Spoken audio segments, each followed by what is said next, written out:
All right. There we go. Welcome in. Welcome in. Yeah, thanks to Randy and Jacob. And actually, not sure who the other person was. Maybe they changed their name. Appreciate you guys letting us know. Uh, Basically, that's we had a little bit of audio issues, and we're good to roll now past that so we can get on to uh, the whole listener league. Basically, just to reintroduce it. We're going to be going over the listener league. We have the draft board pulled up. If you're in the listener league, we'll be reviewing your team, your draft strategy. Maybe even say, your best pick, maybe the pick that we like the least, as well as, if you're not in the league, we're going to be talking a lot of draft strategy, people that we think are values, all that good stuff. Plenty to stick around for if you are not even in the league. This was a really, really fun draft. I want to say, first of all, Listener League 1.0, Dan, that was notable because a lot of people did crazy builds. It was really unique. There was Oh yeah. hard rebuilders, ultra contenders, guys without picks till 2028, guys with all the picks. So I think we saw maybe a little bit less of that in this one, but there was still a lot of similarity though to that draft. I felt like. Yeah, I mean, I remember thinking after the first Listener League startup draft a year ago that there were just so many unique builds that I feel like I've never seen before. I don't think it was quite to that extent this time, but I don't know. I'll have to really take a good look at all the teams, and this stream here will be a good opportunity to do that. So yeah, I guess we'll kind of find out. How different the builds were in this league, and whether that kind of carried over from the first Listener League. Certainly, a lot of the same managers from the first Listener League, but we also got some new people in here, like Kamix, like Edson. So yeah, it's definitely a great group of guys. And also the format for this league, for anyone that's unfamiliar, it is a 12-team league, start 11, super flex, full PPR. And the tight end premium is 0.5. Beautiful, yeah. I'm just trying to fit all of us in here. You can basically see this whole board here. I'll adjust it if there's any picks to see that last row of players. But what we got here is we got Seb's team pulled up. He's the first team that we will review. You guys can see his team I have in the bottom right total. We'll kind of go through rounds here. But basically, Seb... One question, Blake. If a team is done trades since the startup draft, is the draft board showing those? Is it reflecting those trades, or is it showing what they originally drafted? Yeah, it's showing what they originally drafted. So I think in Seb's case, he has traded Josh Jacobs, I believe. I'm trying to remember if I have Josh Jacobs. I think I have Josh Jacobs now. Yeah, you have him now. Yeah. Yeah. But at one point, Seb and Randy, I believe they drafted him, and then they traded him to I think Nirvana, and then I think Nirvana traded him to you. Yeah. So trades have definitely been going down since the startup draft. Very active league, so that's always a lot of fun. Yeah, no, absolutely. So yeah, I mean, probably there wasn't much. I think Puka got traded and all that stuff, but we'll have to just try and remember, just mention that as we go through. Yeah, Seb does not have Josh Jacobs anymore, but still, we let's just kind of just assume for the most part that this team's intact. We'll just kind of focus on what they actually drafted, and then maybe at the end we'll possibly talk about some of the notable trades that have happened since the startup draft. Yeah, no, exactly. So, yeah, I mean, Seb's team probably one of the ones that look a little more different. They obviously start out with Josh Allen. Don't make a pick again until 4-3, which I actually don't think is, too bad. Or, I think is actually, not too bad of an idea. Trying to tier back, pick up multiple picks. Again, they have what I'm a big fan of, 3 7-round picks, Dan. I'm sure you see that. Jacobs, Pitts, Kyler Murray. I was actually the one that selected Jacobs. He's now made it back to my team. That sounds like Listen to the League 2.0 to me. Lots of trading and all that good stuff. It's come full circle. Exactly, yeah. Kyler Murray at 7-10. I know people love kind of Kyle Pitts. He kind of goes in that 7-8 range, so potentially another solid pick there as well. But basically, Dan, when you pull up their actual roster, they have I'm trying to. Do they have a third quarterback? I feel like they had a. Yeah. No, wait. Who's their third quarterback? Because they have Josh Allen, they have Kyler Murray. Are they just down to 2 now? Because yeah, I They- know they one mu- they time must have sold definitely had Love. 3. Where is Jordan Love? Maybe Randy or Seb can chime in of what the heck happened to Jordan Love. I swear they have Jordan Love or had Jordan Love, but basically this is a solid roster that they have.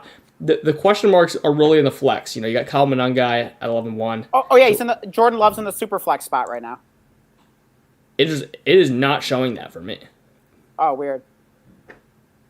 Yeah, I'm seeing him there. So yeah, they still have Jordan Love. They have Joe Burrow, whom I believe they traded for after the startup draft. Okay. And then yeah, they also have Kyler Murray, even JJ McCarthy. So yeah, they're pretty deep at quarterback.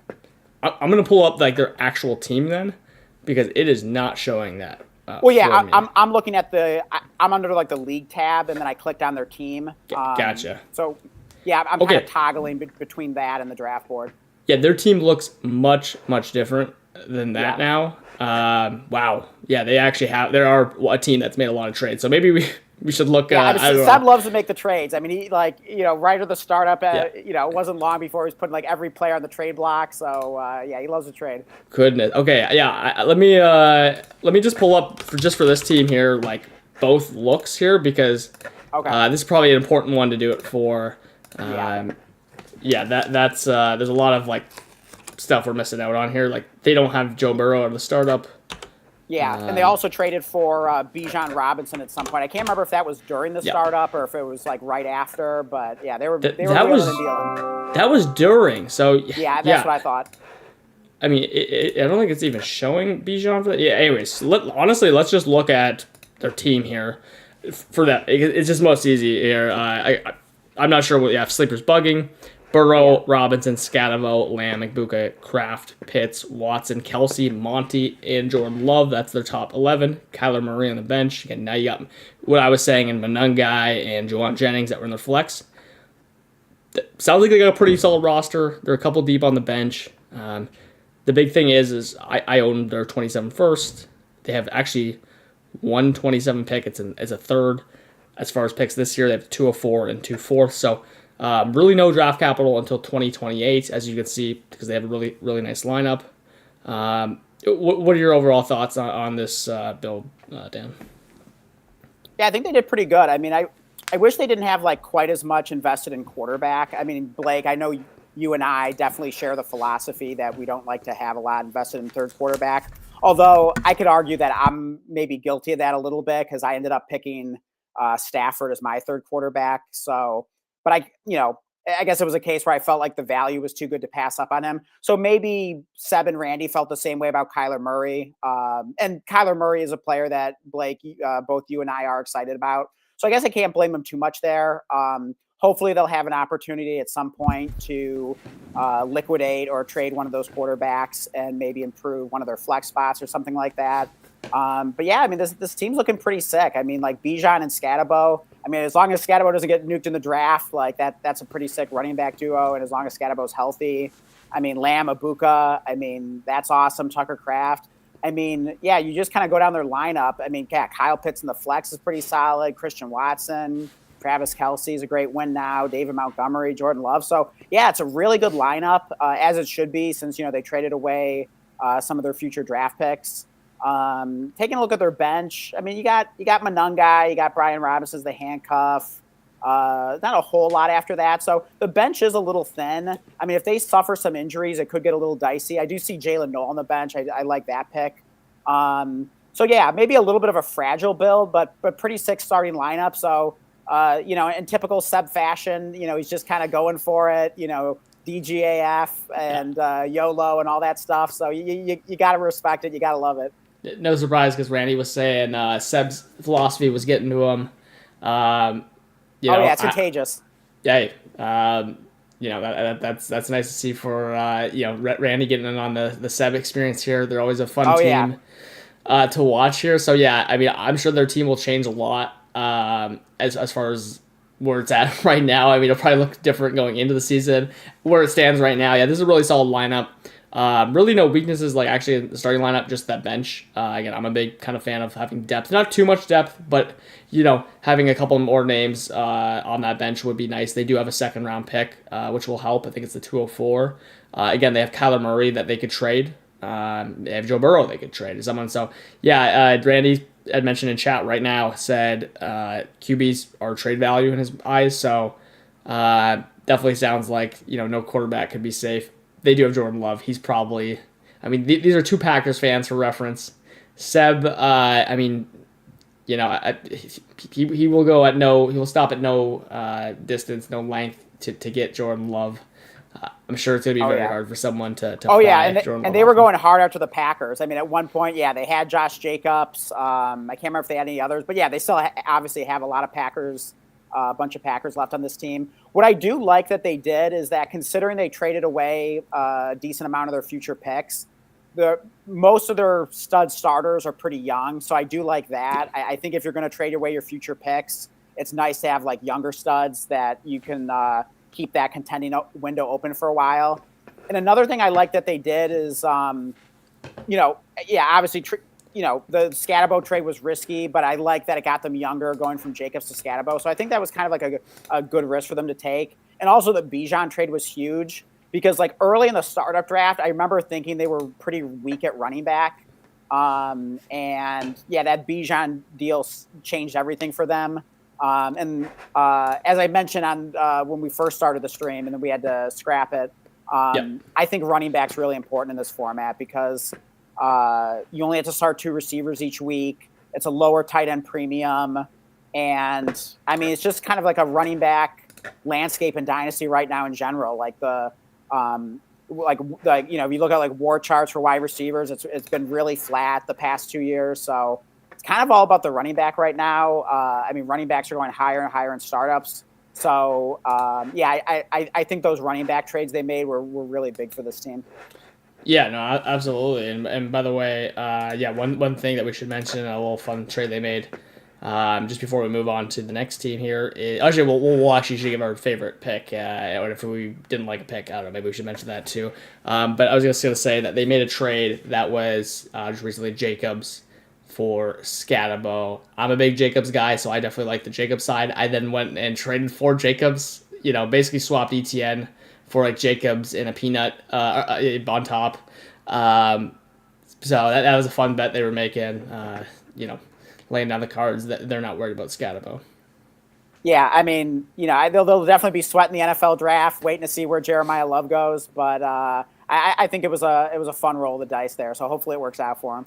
Yeah, do you have a favorite pick by Seb and Randy here in the draft? Yeah, I'm gonna go with Ibuka.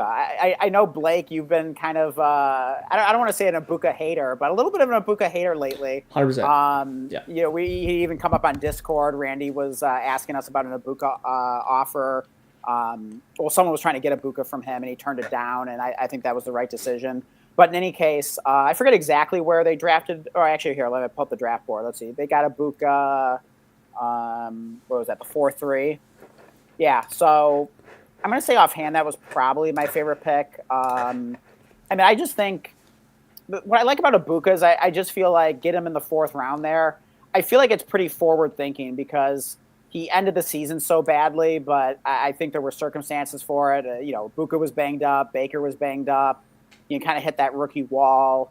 But we see what this guy is capable of. So I'm expecting big things in year 2. I definitely see his value going up. I think he should be the number 1 receiver for the Bucs now, whereas when he going into his rookie season, he was like the number 3 receiver. I'm pretty excited about Ibuka. I personally think he's a great buy right now. So I like getting him at the 4-3 there. Yeah, the 403 in the actual draft, the reason I don't like Ibuka right now really at all is because normally he's going in the 3rd round. Basically every time I've seen. This is actually the latest I've seen him in a startup this year.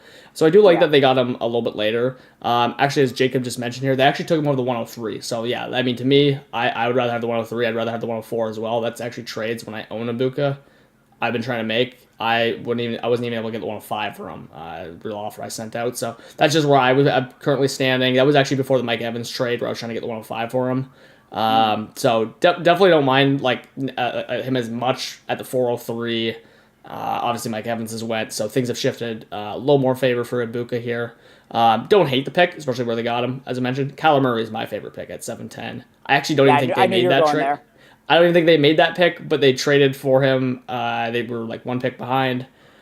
I think they paid like 2/3 maybe to move up one spot. And honestly, if you're going to do that, I just came up with a quarterback rankings tier. That's basically what I'm suggesting is if you have Cam Ward or someone in that tier, if all you got to pay is 2/3 to get up to Kyler Murray, these Jared Goffs, do it. Again, I think for it was Edson who had picked Kyler Murray originally. He was weighing a good process move by him. With that being said, because he couldn't really pick between Kyler Murray and Cam Ward. If it's that close for him, hey, he just got 2/3 for free by making the right pick, basically there. So fun trade by them. Kyler Murray, 100% my favorite pick. Also Travis Kelce at 15-1. Guy that I wasn't too interested in, but I was kind of just like randomly buying some up at. 15-1 still a good price. I was really hoping to get him at my 15-2. I would have 100% selected him. So I got sniped there for sure. Yeah, overall pretty nice team by those guys. Let's move on to, I don't know, how do we address this? The Inkdenny Hawkeyes team. Should we move on? Wait, real quick. Do we want to say like the worst pick for each team as well? Yeah. Let's do that. Actually, that'll be fun.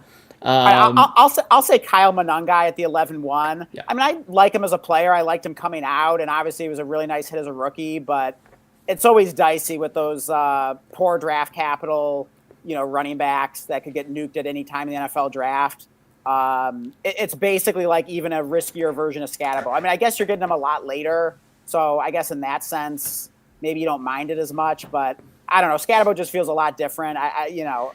Monangai definitely makes me nervous, even though if he avoids getting nuked in the draft, I do think he could have, a nice year too, building off on what he did as a rookie. But what do you think, Blake? Yeah, you stole that right from my mouth, basically. Monangai for me. And here's the thing. They at least got him a little later than where I've seen him going. I mean, round 9, round 10. I think it's ridiculous. I mean, I think they may have taken him over the 112 or 201. Yeah, for me, that's not for me at all. So, yeah, big time. I mean, there's a world where he could, kind of take that job over. If that happens, hey, it'll pay off. They could instantly flip him for at least that, at least what they paid for him. So, definitely not, my style of pick there. Let's move on to Inkdenny. And for anyone that is not in the league, even for people that are in the league, randomly, like, Denny's a guy that was, like, co-managing with Seb. He was in the leagues with us. He just left. Like, it was just really straight. He just left after the draft. Was not expecting that. Luckily, Hawkeyes was like, kind of co-managing with him. So this is now Hawkeye's team, which is good to see. So this is the Hawkeyes team. Appreciate that. Okay, I think this is Hawkeyes. I recognize the profile picture. He is Free to Warrior, I believe, in the chat right now. And he says he took very little responsibility for his team. He would not have moved Bijan, which we were referencing that trade that Randy and Seb did. Appreciate Hawkeyes, taking over here, finishing the job that Denny can't here, and I'm sure there's some good trades here. And by the way, Blake, do you remember exactly what the Bijan deal was? Because I don't think there's a record of it since it happened during the startup. I think they got like 2 6-round picks plus there was like I forget what the main piece was, but it definitely seemed like you should have gotten more for Bijan. I think Jordan Love was involved. I don't know. Yeah, too confusing to even. I think the big issue. What was it? Yeah, I think. Shoot. I know he took a Rondé Gadsden with one of the picks, and then I think there was another pick in like round 6, and then there was like an earlier pick, but it just didn't quite add up to Bijan value. Yeah, this is so weird. The draft board is just being buggy for us here. Like when I'm clicking on this view, let me pull up that team. Yeah, it's not even showing that they have Gadsden. I mean that's just so really? Strange, but. Yeah, I'm going to just stick to the team view here for you guys and then refer back to the startup board as well. I won't highlight it. But yeah, you got Hawkeyes here who, has a couple studs in Herbert, Gibbs, again, some potentials like Marv. Javonte was scoring like one last year. Yeah, they took Gadsden, again, pretty early. It probably was Denny. I'm assuming Denny did most of the drafting here for Yeah, he did. Hawkeyes. Yeah. Yeah, I think the big thing that stood out is they didn't really trade, or Denny didn't really trade in a startup. To me, now actually, that'll be interesting when you're talking about your team because you're actually someone who normally trades a lot. You didn't trade a lot. For me, my approach in the startup, I don't want to. I hate forcing trades, but if there's ever a time for me to force trades, it is in a startup because I just feel the more trades I make in the startup, some of them are going to be bad, but the more I do, the better for me. I don't even know how many trades I ended up with. I might end up with 20 trades in the startup. I'm pretty relentless when it comes to it. So a lot of times I've noticed when people don't trade at all, you kind of get this like middling team. You don't have any extra picks. Sometimes one of the trades they make is they send away a pick. And I think that's in this case. Hawkeyes doesn't have his first, I believe. Yeah, he doesn't have a first or second next year. So at least he does have the 102 this year. Basically what I'm looking at Hawkeye's team here now, at least what he's left with, orphaning here.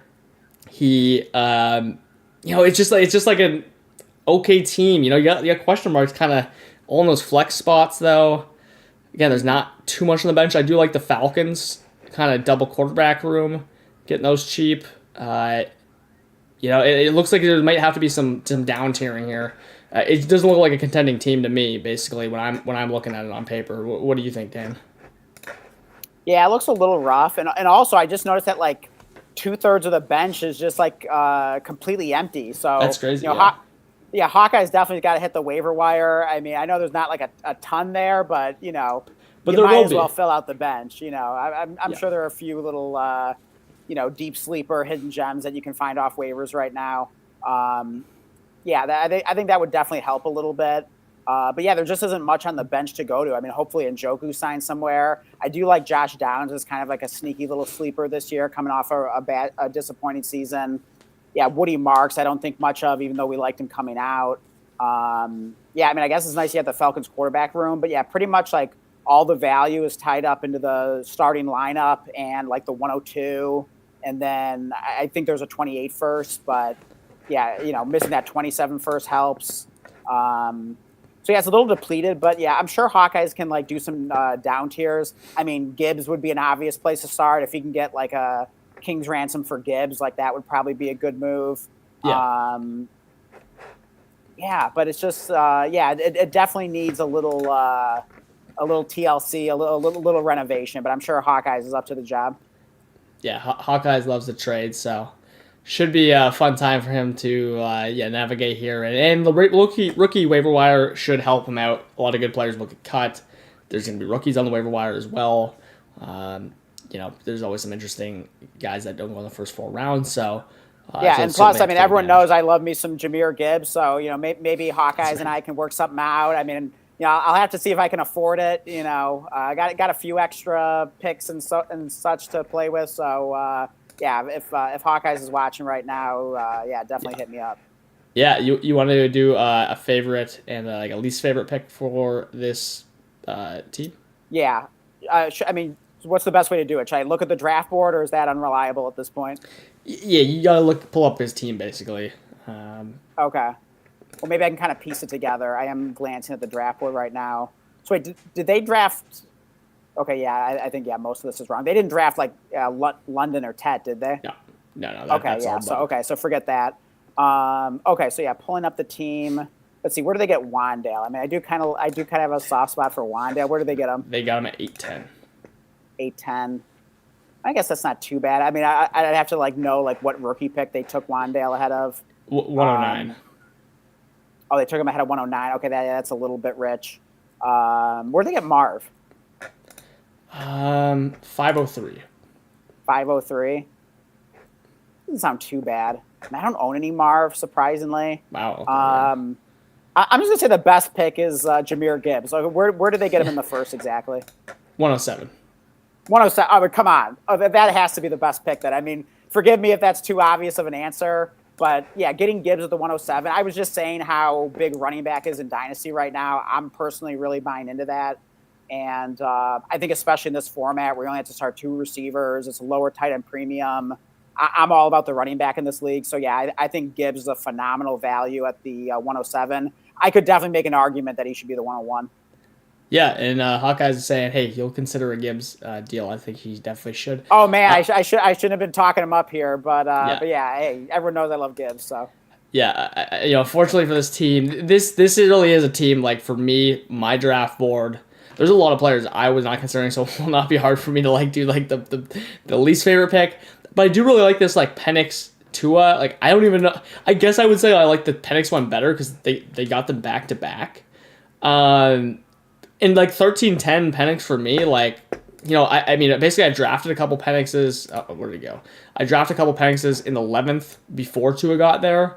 To get back into the 13-14 turn for either of those quarterbacks, I mean, they're kind of both priced as if they're not starting. They both might start at some point.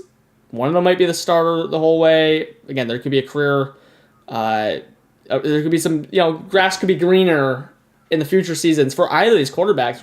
Maybe one of them moves. Whatever it is, I kind of like this cheap Falcons quarterback room. This is a great way, I think, to, again, a risky way to play your QB2, QB3, but it's a very cheap way. So I think, with what you have to pay. I mean, when you actually go back in the previous startups and you look at what's going on at round 13, round 14, holy crap, dude, everything basically sucks.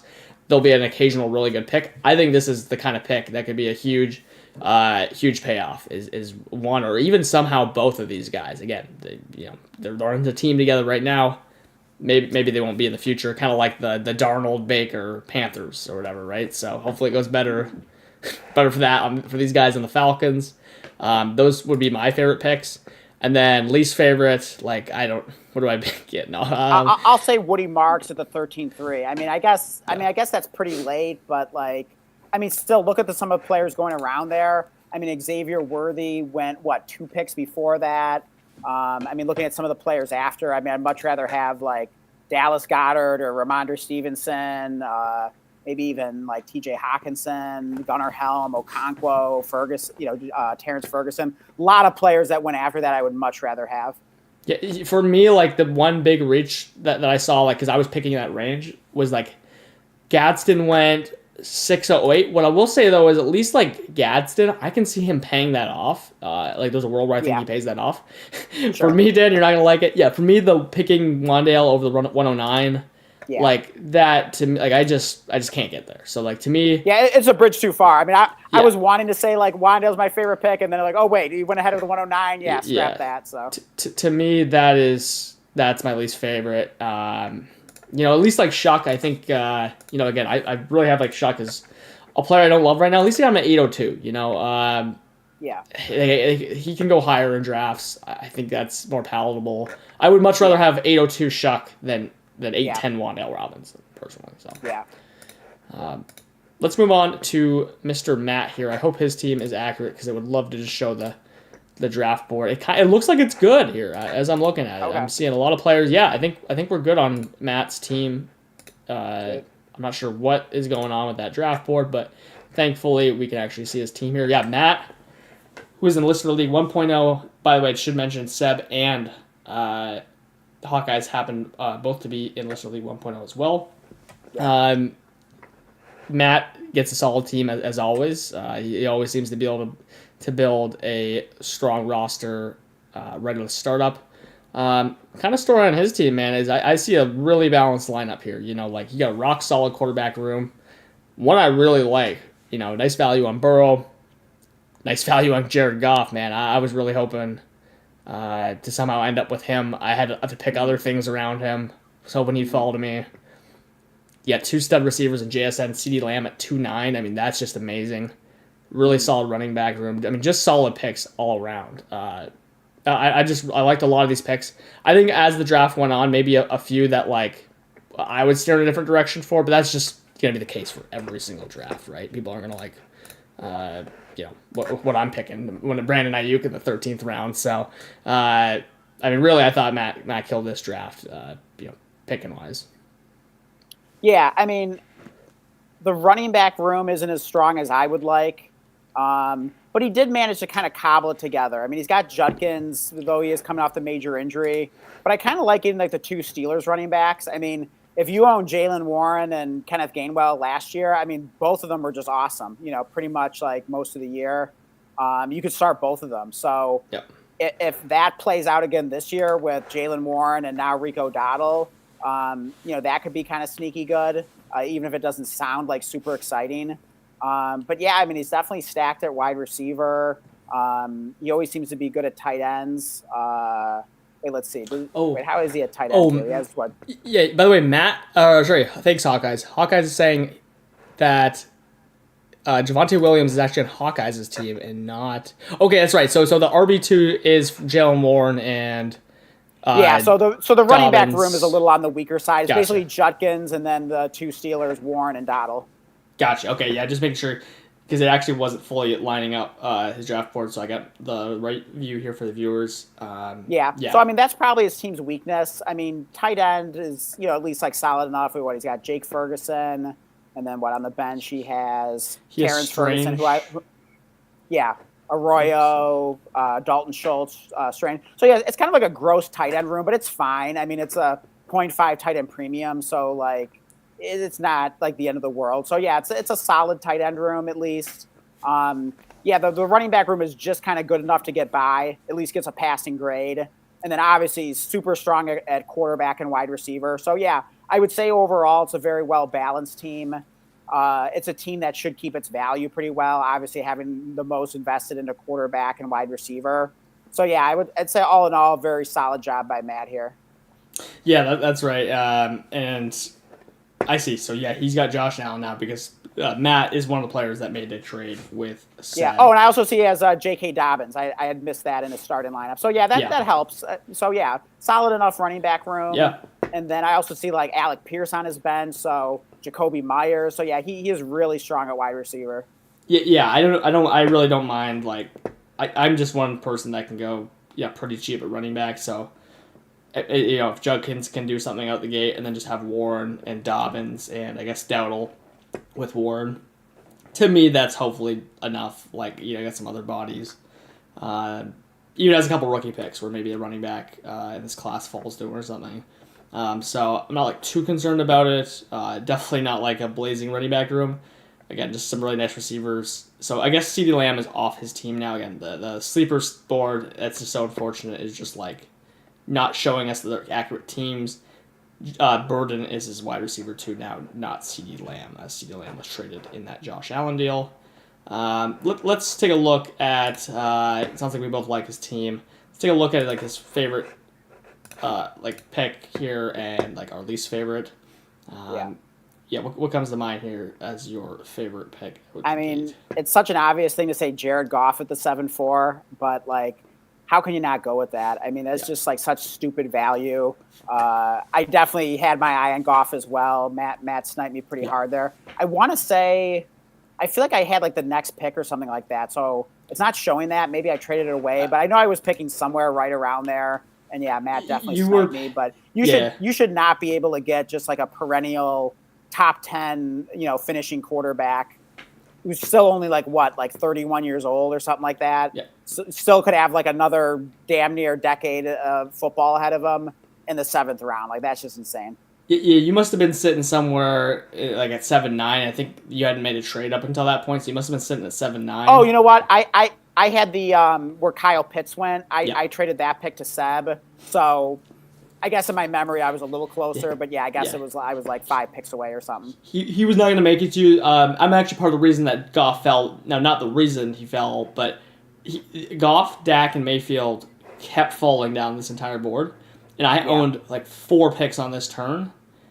The issue was I already had Mahomes. I tie broke with Prescott because I thought Goff, if anyone could fall, like it would be between Goff or Mayfield. I just knew Dak would go. Jacob later said, Dak would have went at 7-2. So did I think Goff was going to make it to me at 7-7? No, I didn't think that. But I thought there was at least a chance as opposed to like the other stuff on the board. And I was fine with like Baker Mayfield at 7-7 as well. Now, of course, Matt and Cormac took both his quarterbacks, which again was fine. because there was also some other good stuff on the board. So yeah, I mean, Goff, like, what a good value. That would be my favorite pick as well. Like, I wish I could have just like took him, but that just like did not follow my what I was trying to achieve as well. So I would say the and I'll CeeDee give an Lamb. honorable mention to Jalen Warren. It looks like at the 12-9. That seems like really solid value there as well. Yeah, that's solid value. And in fact, like the pick it's showing right now, he made it, then traded him away. CeeDee Lamb at the 2.9. I mean, like that just feels wrong to me. I just like. What a great pick there. I was really hoping I had back-to-back picks here. London and Lamb at 210, 211. If I knew Matt wasn't going to let me do that, if I could have got that, what a start that would have been for me. I think that Lamb pick, again, I know he doesn't have it anymore. Really, really good selection. And then least favorite pick, I'll just tee it off here. Jacob already said something about it, funny enough. To me, it's actually, I would actually put honorable mention with Rico Dowdle because he took him over Warren. I wouldn't do that personally. If you want to flip the picks, whatever, because you end up getting both of them, that's fine. My least favorite pick is actually Brenton Strange, which again, I think he actually got Brenton Strange lower than he normally goes, maybe because of the premium, 11.8. To me, though, like with the value on the rookie picks, some of these other names, just for me, I don't love the pick. I will say that, like, at least he didn't pick him in round 9, like I've been seeing. I agree. I don't like the Strange pick either. And similarly, I also don't really like the Jake Ferguson pick that much at the 10.8. I mean, I know Ferguson's coming off, like, kind of an unbelievable year, or at least, like, a unbelievable, like, half a year, and then he just kind of, like, died after that once, like, Lamb and Pickens were both healthy. But he's really just a contingent kind of upside play where when there are injuries – he'll be like the ultimate PPR scam, kind of like a Kate Otten does as well, or maybe even like a Hunter Henry, like that type. But he's just someone that's not really – he's tough to rely on when everyone's healthy. And, like, I don't want to pick a player who's, like, reliant on injuries ahead of him to feel good about starting him in the 10th round.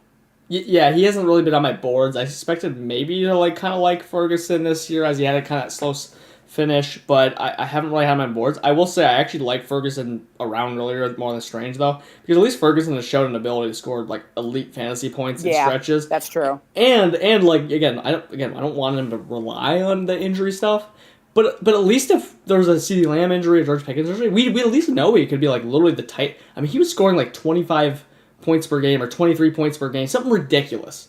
I mean, he was scoring like 5 more points per game than like some awesome receivers.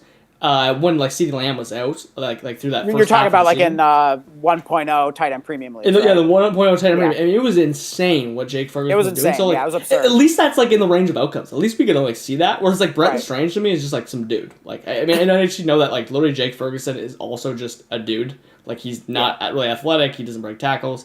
Brenton Strange to me is just also that. Like if Brenton Strange got replaced at any point, if you got replaced in this draft class somehow by like some random third round tight end, like would I be shocked? Like no, I wouldn't say I'm going to predict that to happen, but like to me he's just like literally the definition of some dude. Like I like the Terrence I would basically just rather have Terrence Ferguson as a straight up dynasty pick over him, and he got a great value on Ferguson, like the late 14th. So I agree. Yeah, I'm definitely a Strange hater at his cost. That's for sure. Yeah, absolutely.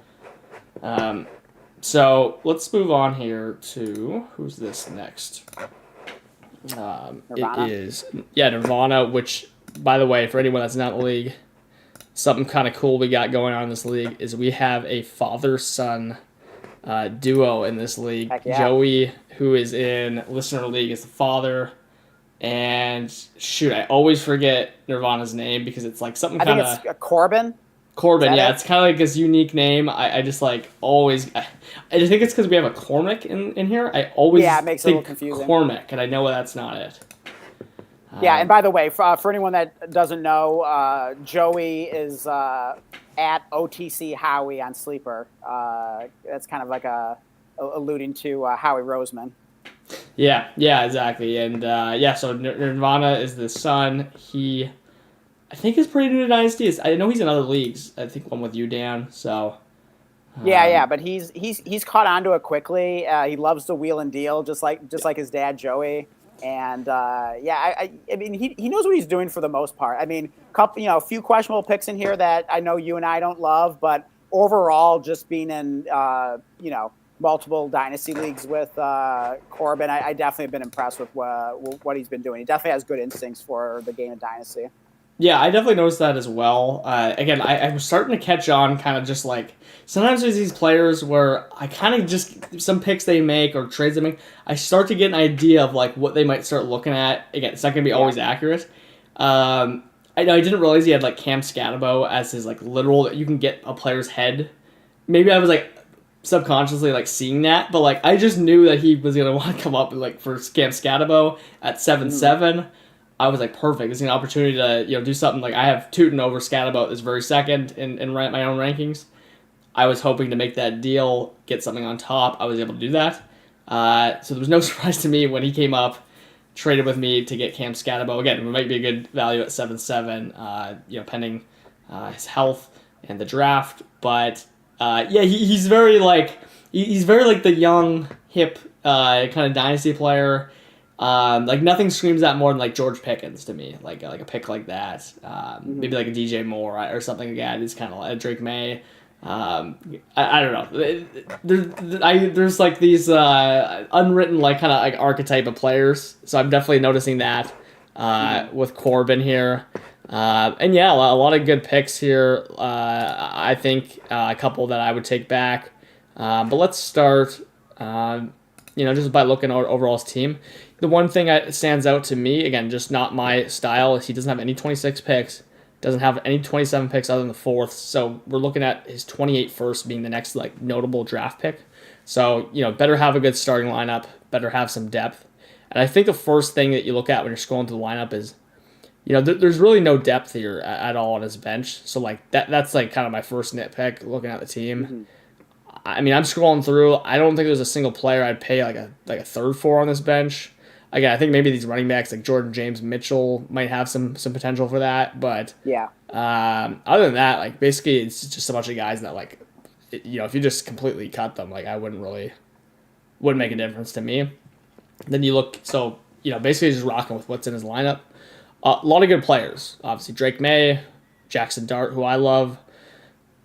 Trey McBride coming off that amazing season, George Pickens, these running backs. So, yeah, a lot of good players in here. But where I get a little nervous is, he has a guy with a kick returner tag, Chimere Dike in his flex. Mark Andrews, guys that, like, I don't have any, like, confidence in these players. Maybe Mark Andrews has a little bit of potential to kind of put up some sneaky numbers. But, he's very thin.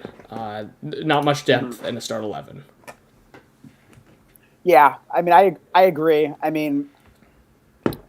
It definitely, even like the starting lineup, it falls off, like you said, with Chimere Dike and Mark Andrews. I would at least want that to be stronger, if you don't have a great bench. But yeah, I do like Jordan James and Keaton Mitchell. I would certainly pay thirds for them. I might even pay, a little something on top of that. I definitely think those are a couple of fun players there. But yeah, other than that, it's kind of just like a lot of dart throws, Malik Washington, Torrey Horton. These are guys I kind of like, have a little soft spot for. Definitely liked them coming out as like rookies or whatever. But even like Trey Tucker's kind of fun. But yeah, just a lot of dart throws like Kyle Williams. So, maybe he gets lucky and one of these dart throws hits and he could really have something on his hand. So, at least he has like some potential there, even if they're like low percentage bets. Who knows? Maybe like he even gets lucky with like a Joe Mixon landing somewhere. But yeah, I do wish there was more depth there on the bench. But thankfully, he still has some studs. He's already tiered down Puka Nacua, whom he had originally drafted. He basically tiered him down into George Pickens and Saquon. So I think that was a solid tier down. I might still prefer Puka, but I think that was pretty fair. Yeah, for his team, at least it makes sense, It helped. Yeah, it definitely improved the team, if nothing else, certainly in the short term, and it improved his lineup.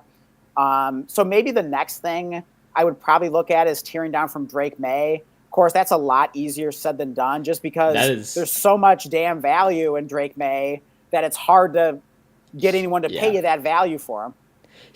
I saw a tweet that I think sums it up pretty well. It was like, basically like I'm praying. I feel bad for all the people that like didn't sell Drake May like in season or right after the season during that playoff, because like I really think Drake May, and you're seeing it now, is like, again, I think he's better than C.J. Stroud his rookie year, but you're really seeing like that C.J. Stroud rookie year, off season, whatever, like kind of archetype. Stroud, he was a hard guy to sell for that like 102 price. You could get a bag for him. I think you can still get a bag for May, but like I don't think you're getting like that 101, 102 startup price for him. I think it's a very, very tough sell unless you're willing to really get flexible in your package. Agreed. Yeah. I think that's a good idea for his team. But since May is so hard to sell, probably a more realistic candidate or candidates to sell would be Trey McBride and George Pickens. That's where I would look next. Yeah, exactly. As far as his team build, this reminds me a lot of what his dad did in Lister League 1.0. I mean, it's very similar. Like I think Joey, had a couple question marks, like just like some random receivers, but like his own. He really had like no receivers, but like all Saquon, a bunch of stud running backs, stud Lamar and Josh Allen. It was definitely the stars and scrubs strategy, similar to this build. Yeah, and the thing is, I think that can really work, but what really brings a build like that together is the depth. Like if you need depth, for me, again, a lot of people are gonna have different view on what they see as depth and what are exciting players. To me, the most exciting players on his bench, are Keaton Mitchell and Jordan James. Just about everyone else on here, like, I think he took. I'll just say it now. I guess like my least favorite picks were like Chimere DK and Torrey Horton, and someone probably that wasn't in part of the draft was like, they're like, well, those are fine late picks. Well, he took them around 13, so like. To me, I mean, if they were around 20, I don't even think I'd pick them. Like, like that's just kind of how low I am on those guys. Maybe that's just like how low maybe everyone is on them. I don't know. So again, maybe there's some potential. Maybe there's something I don't know about Torrey Horton. I know he's a Seahawks fan. I think there was a lot of potential there in the round 13 to get a starter. Again, Juwan Johnson went around 15. Travis Kelce in round 13, I would like way more than those guys, obviously. So at least it could have helped out his team. What about you, Dan? I guess we'll start off with like the least favorite pick. Is there anything other than DK and Horton? Yeah, I mean those are the two obvious ones there. But yeah, if I were to look anywhere else, I mean, I guess Mark Andrews kind of makes sense as like a counter to the DK and Horton, because at least like Andrews will score you some points in the starting lineup. So I guess I can't call that one like too bad. I mean, Xavier Legette, I mean, I guess it's hard to criticize too much in the 21st round, but still to me that just kind of feels like a throwaway pick. I'm sure I could find some other players I would have rather had. So yeah, I guess I'll go with Legette there just because I just feel like he's a complete zero, and there's better shots in the dark you could take there. Sorry, where did he take Legette? Let's see. 21-5. Yeah, I mean, like, at least that's a way better pick to me, at least, than like the Torrey Horton stuff, because at least it's 21. But yeah, Legette feels like he's just, I mean, basically a burnt pick. Like that's what I was saying though. Like basically to me, that's like Horton and DK as well. I guess maybe they have like a tad bit more. At least they showed flashes as rookies where, hey, like they're not high percentage bets to be stars in the long term, but at least they have a chance. At least we've seen some flashes of talent. Whereas like Legette, we've just seen like almost nothing. Yeah, like I'd almost be shocked if he was playing half the snaps for that team next year. Yeah. So I mean, again, he's following in his father's footsteps with the build. I think there's more trades to come with his team. He's already made that big Puka deal, so definitely interested to see where it's trending.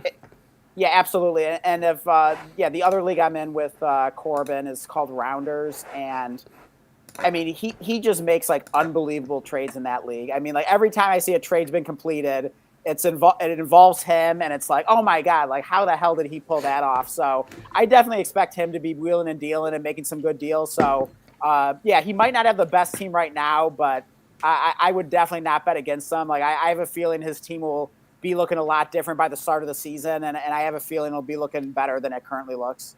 Yeah, so let's take a look at. I guess we gotta say his favorite pick best for pick. him. And yeah, I'll say. Wait, hold on. I'm just pulling up his team here. I'm hoping it's like accurate.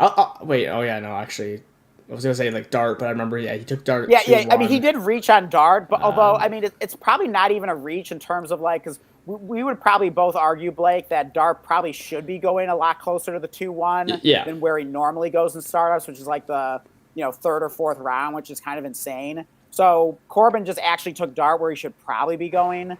So that was certainly an interesting pick. But yeah, in terms of the best pick he made, what do you think about the Devonta Smith value? He took him at the 5-12. I mean, nearly 6th round. I'm trying to look at what players That's went actually around there, though. that was actually Jacob's pick, and I actually don't like that pick. And Yeah, I'm so a big it's Devonta probably Smith a little guy. high. Well, here's the thing. The reason I don't like the pick is just because like I got him in the 8th round of startup earlier. Like I seen him go at the 7th round of startup. Like, he's just been kind of floating on that value. AJ Brown still hasn't been traded, so I mean, maybe if AJ Brown was traded, like 100% guaranteed, I'd probably like that a lot more. I don't think that's like certain now, and I mean, yeah, just like nothing's changed, and his values went up like 2-3 rounds. So I don't love the pick. It's He probably didn't going to make be Trey McBride at the 2-6. I mean, that's a pretty solid value there. Yeah, I'm trying to like. I mean, that's just kind of where I would value him, like personally. Okay. So I mean, let me just see what else is here. I mean, did he pick Saquon Barkley?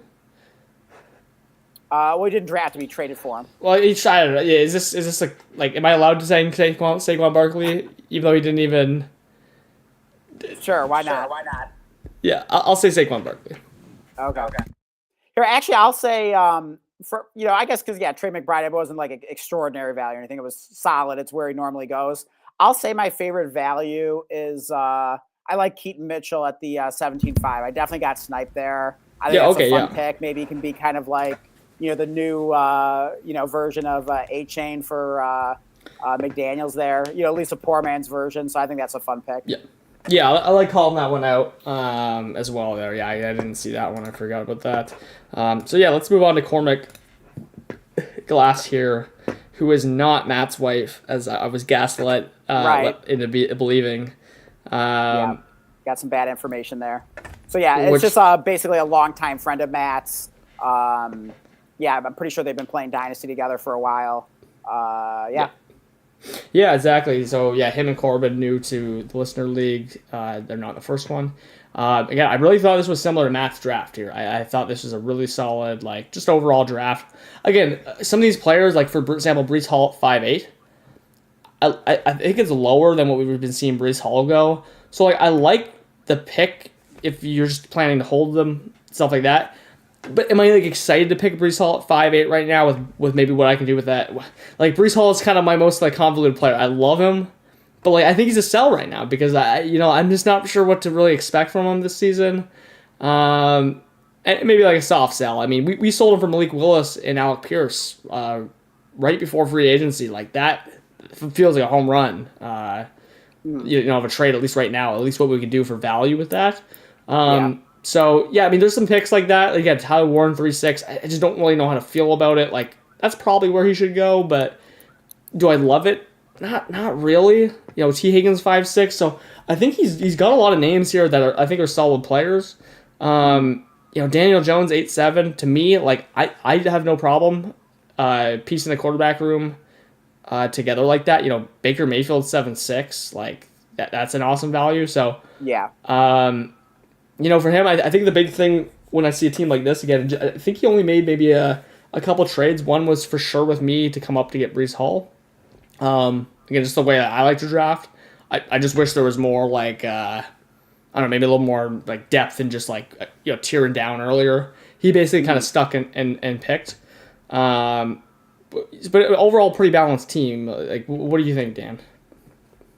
Yeah, I think you hit the nail on the head that it reminds me so much of like the way Matt builds his dynasty team. So maybe it's just the fact that the two of them are buddies and have been playing, dynasty and fantasy together for a while. They probably have just kind of, melded their strategies together a little bit or kind of, taken tips and tricks from each other. I'm sure that's happened, with you and I as well, Blake. So can definitely appreciate that. So yeah, it definitely feels very similar to a Matt build in that like it's well rounded, like everything's like solid.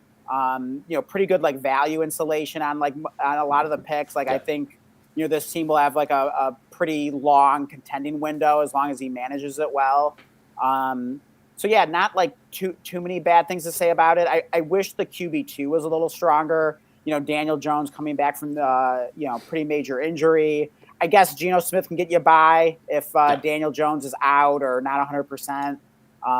But yeah, you'd wish I really QB2 like that was a little quarterback better. room. Yeah, I know a lot of people won't like it. I love that quarterback room. I love pairing Jets Geno Smith to maybe cover a little bit of Daniel Jones's ass, and then just Baker Mayfield in 7-6. So to me, like I know that the players' names aren't really cool, but again, he didn't make a pick until 7-6 on quarterback. I think that's a phenomenal. Oh yeah, I mean I'll definitely give him room. credit for that, and but yeah, I just wish like I mean if he had gotten I'm pretty sure he could have taken like Malik Willis or Stafford. Like I would have loved that. I would have liked that a lot better than Daniel Jones personally, because just playing the market, I think early in the season you're going to be able if you wanted to sell your second quarterback, I think you'd get a lot more for Willis or Stafford or that type than you would for Daniel Jones on the bench or like in there and playing like crap because he's coming back from a torn Achilles. Yeah, that's probably the biggest question mark for one of me in Dynasty is just like what the hell to even expect from Daniel Jones. The one thing that the reason I like Daniel Jones is like actually so much like in these like kind of like mid-8th round is just the fact that if he didn't tear his Achilles, where the hell would he be going? I think he'd personally be going like right beside Jordan Love. So you're getting like a massive discount for good reason because he tore his Achilles. So yeah, I don't really know what my expectations are for him. Maybe does he have the backup quarterback there? The what's his name? I'm completely blank. I don't think he does. Riley Leonard. Riley Leonard. Yeah, I don't think he does. No. But yeah, I like the Geno Smith back. And yeah, what else were you thinking on his team here? I mean, I think we can probably go to like our favorite and least favorite picks, unless you have anything else you wanted to add. But yeah, definitely the team. I mean, it's back room. I know you talked about Brees, but I did love the value on Ashton Genty. I mean, I was really highly considering Ashton Genty at my 109 pick. But I already had several shares of Genty. I had, no rookie 101s to get Jeremiah Love, so that's why I went that way.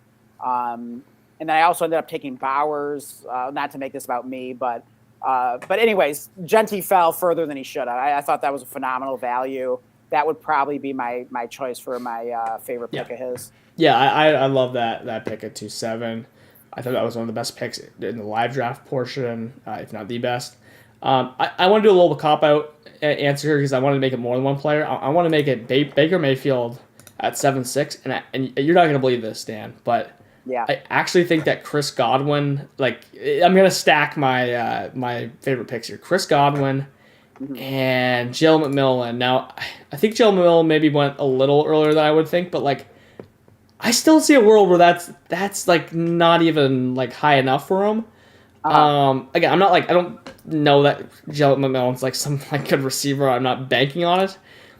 I'm intrigued by him. I would have expected him more to go around with 14, but let me say Baker Mayfield and Chris Godwin specifically. Again, Chris Godwin was probably one of my biggest fades all last year. I just like did not care about him at all. I mean, when he signed that contract, he was like worth like a late first. Couldn't get behind that. Chris Godwin is now, he's a full, like going on 2 years now from removed from the injury. Mm-hmm.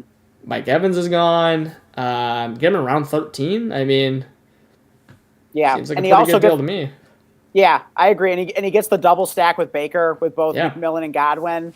I mean, heck, he would have gotten a triple stack if Mike Evans was still on the Bucs. But I thought it was really interesting. He went 5 receivers in a row here that he hammered between rounds 9 to 13. He goes Pearsall, Jaden Reed, Mike Evans, Jalen McMillan, Chris Godwin.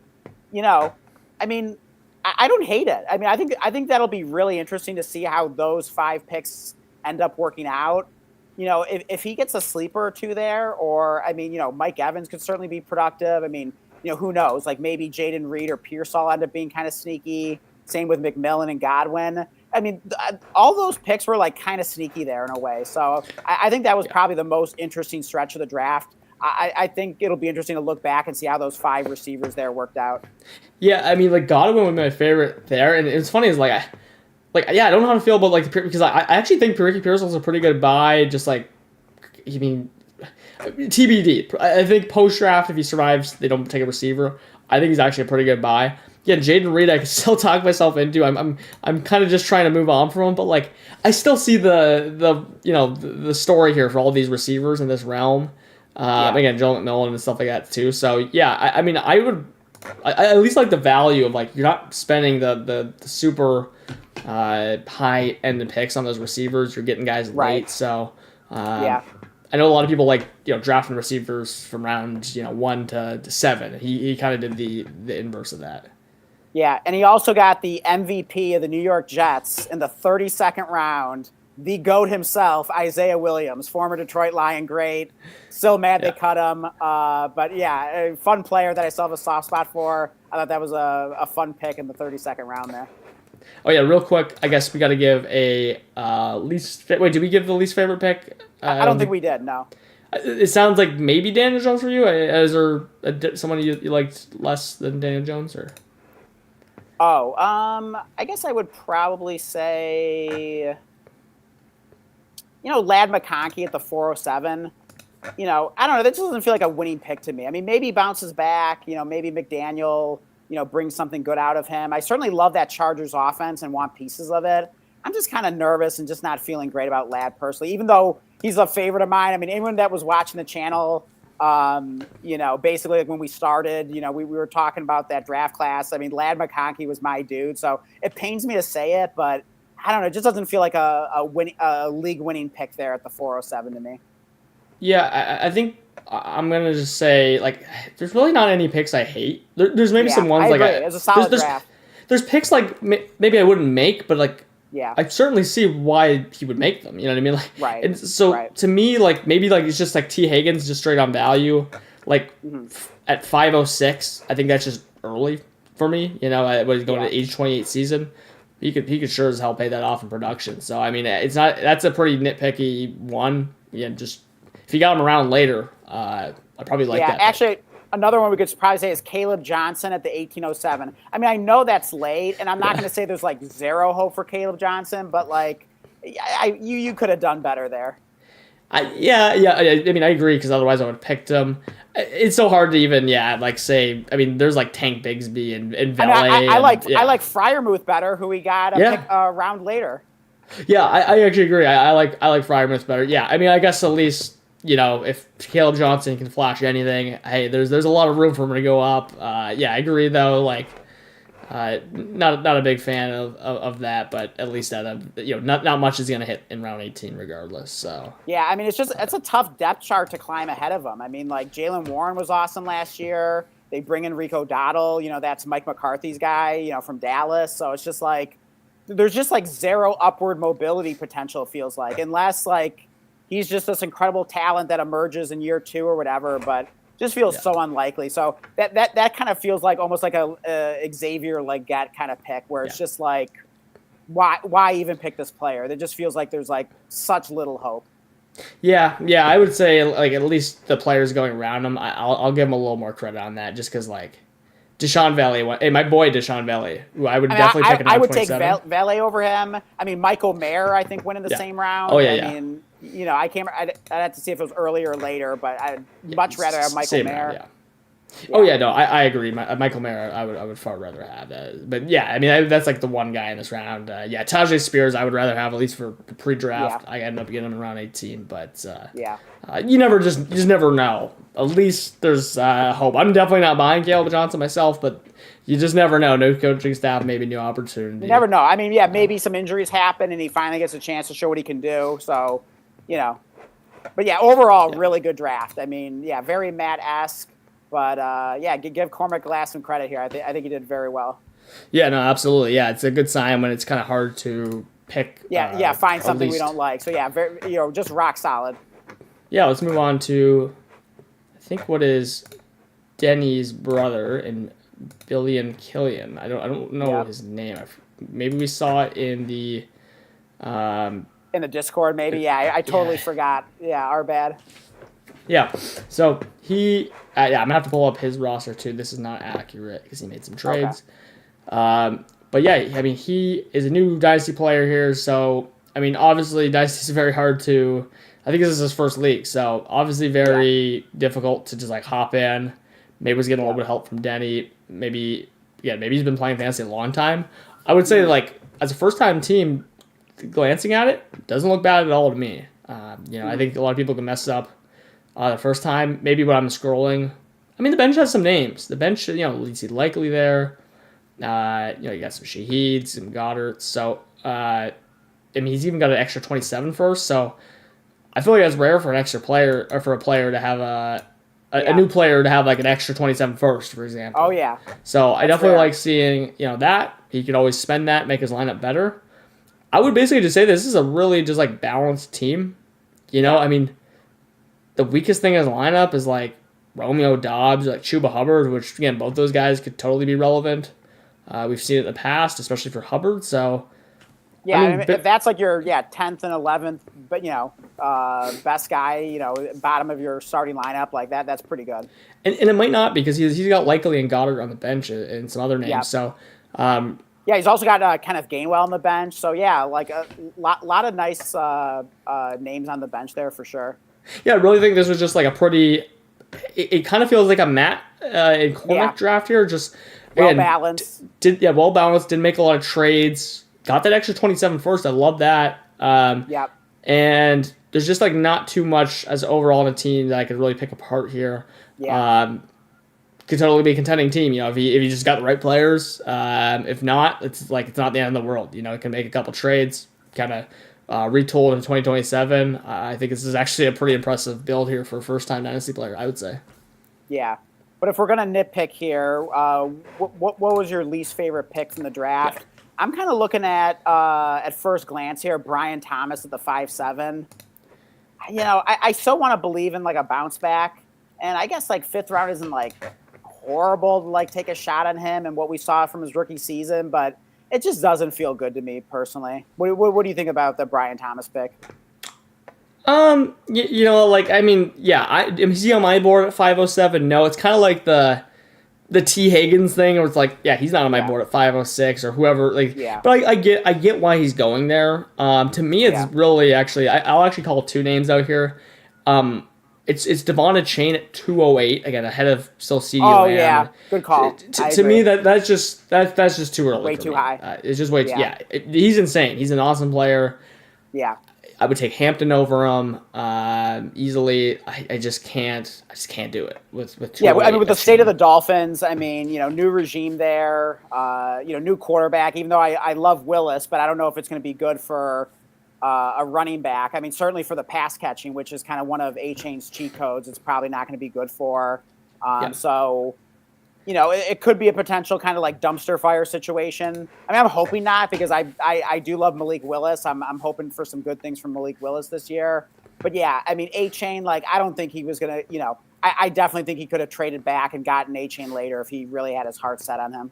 Yeah, and to me, I would have just played, running back. I think to me, completely different. But I definitely get the appeal of Achane. Like, a lot of people love Achane. I think he's just more of a sell personally. And Romeo Dobbs, I'll throw out there too. Again, just because it was 8-12. To me, that's just one of those picks. He's just not on my board in that area, like, at all. He's kind of the guy, like, I'm hoping someone picks him 8-12 if I got to pick in that range. Just so, like, someone that comes off my board that's not in there. I don't think it's, like, some terrible pick. Again, there's a lot of potential in that New England offense. I am really expecting them to bring, another receiver in. Maybe in the round one, maybe it's round two. But even if they don't, like, I don't know. Am I expecting him to score more than, like, 12, 13 points per game? He better at 8-12 capital, right? There's some first on the board there. I would just way rather have any first than Romeo Dobbs is my nitpick there. So, but overall, really good draft, I think, especially for a new Dynasty player there. And I guess we got to give our favorite pick Yeah, I'll let you go first because there's one that you pointed out earlier that's looking pretty obvious here. So I'll let you go. It was, is that Bo Nix Yeah, Bo Nix. Yeah. I was just thinking about Bo Nix again. I mean, he has the ankle, which I know people are worried about, but he kind of feels like the Brock Purdy of this year to me. Just like Yeah. not a lot of people care. I'm not really sure why. You know, I'm not sure his exact like positional points per game, but 22.1, 20.9 points per game the last couple of years. The rushing is there. Like he's just a very I like just very easy pick in the fourth round. I would say like the only reason that like I haven't came out with him is just because when Jared Goff and Dak Prescott exist in the seventh round, yeah, that sounds pretty nice to me. Like I don't need to take a Bo Nix in round 4, but I do think that's just a really strong pick. As well as where did he get Laporta?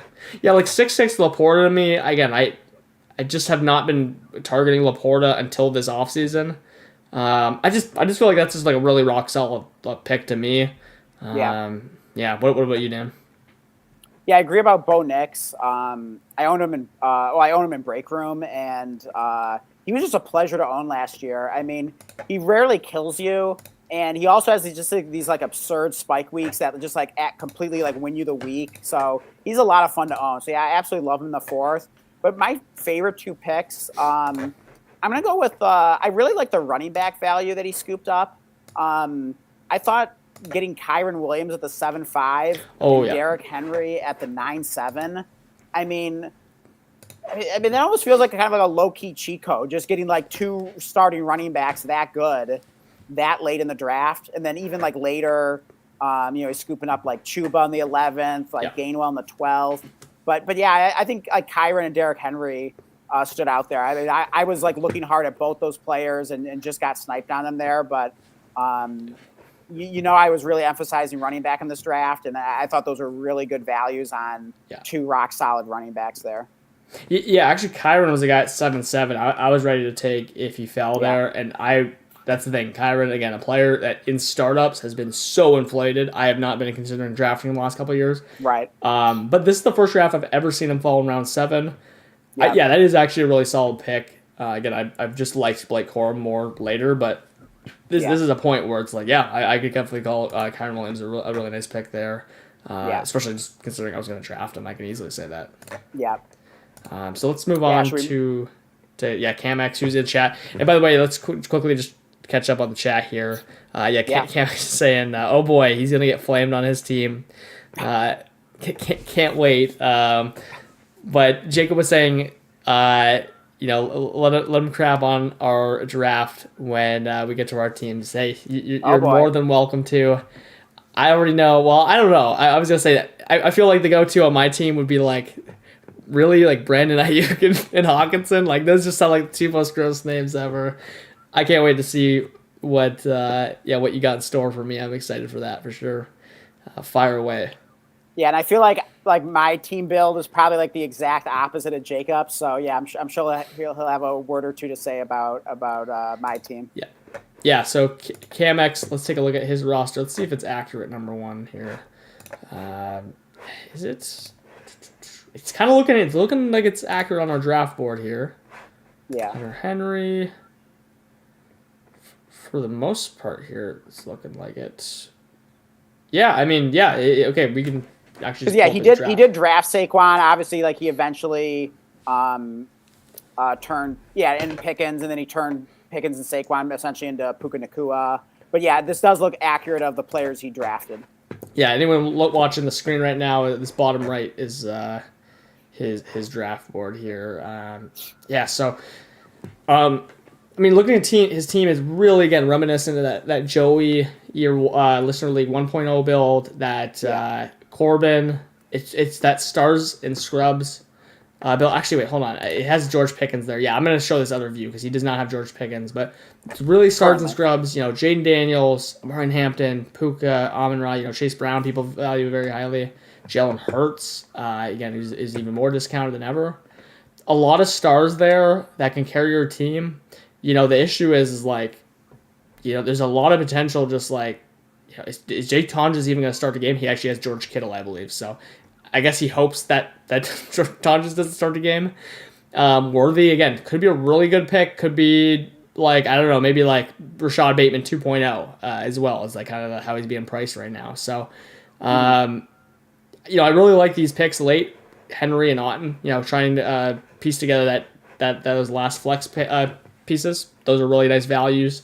Every single year, just get some points, get a rock solid player in the lineup.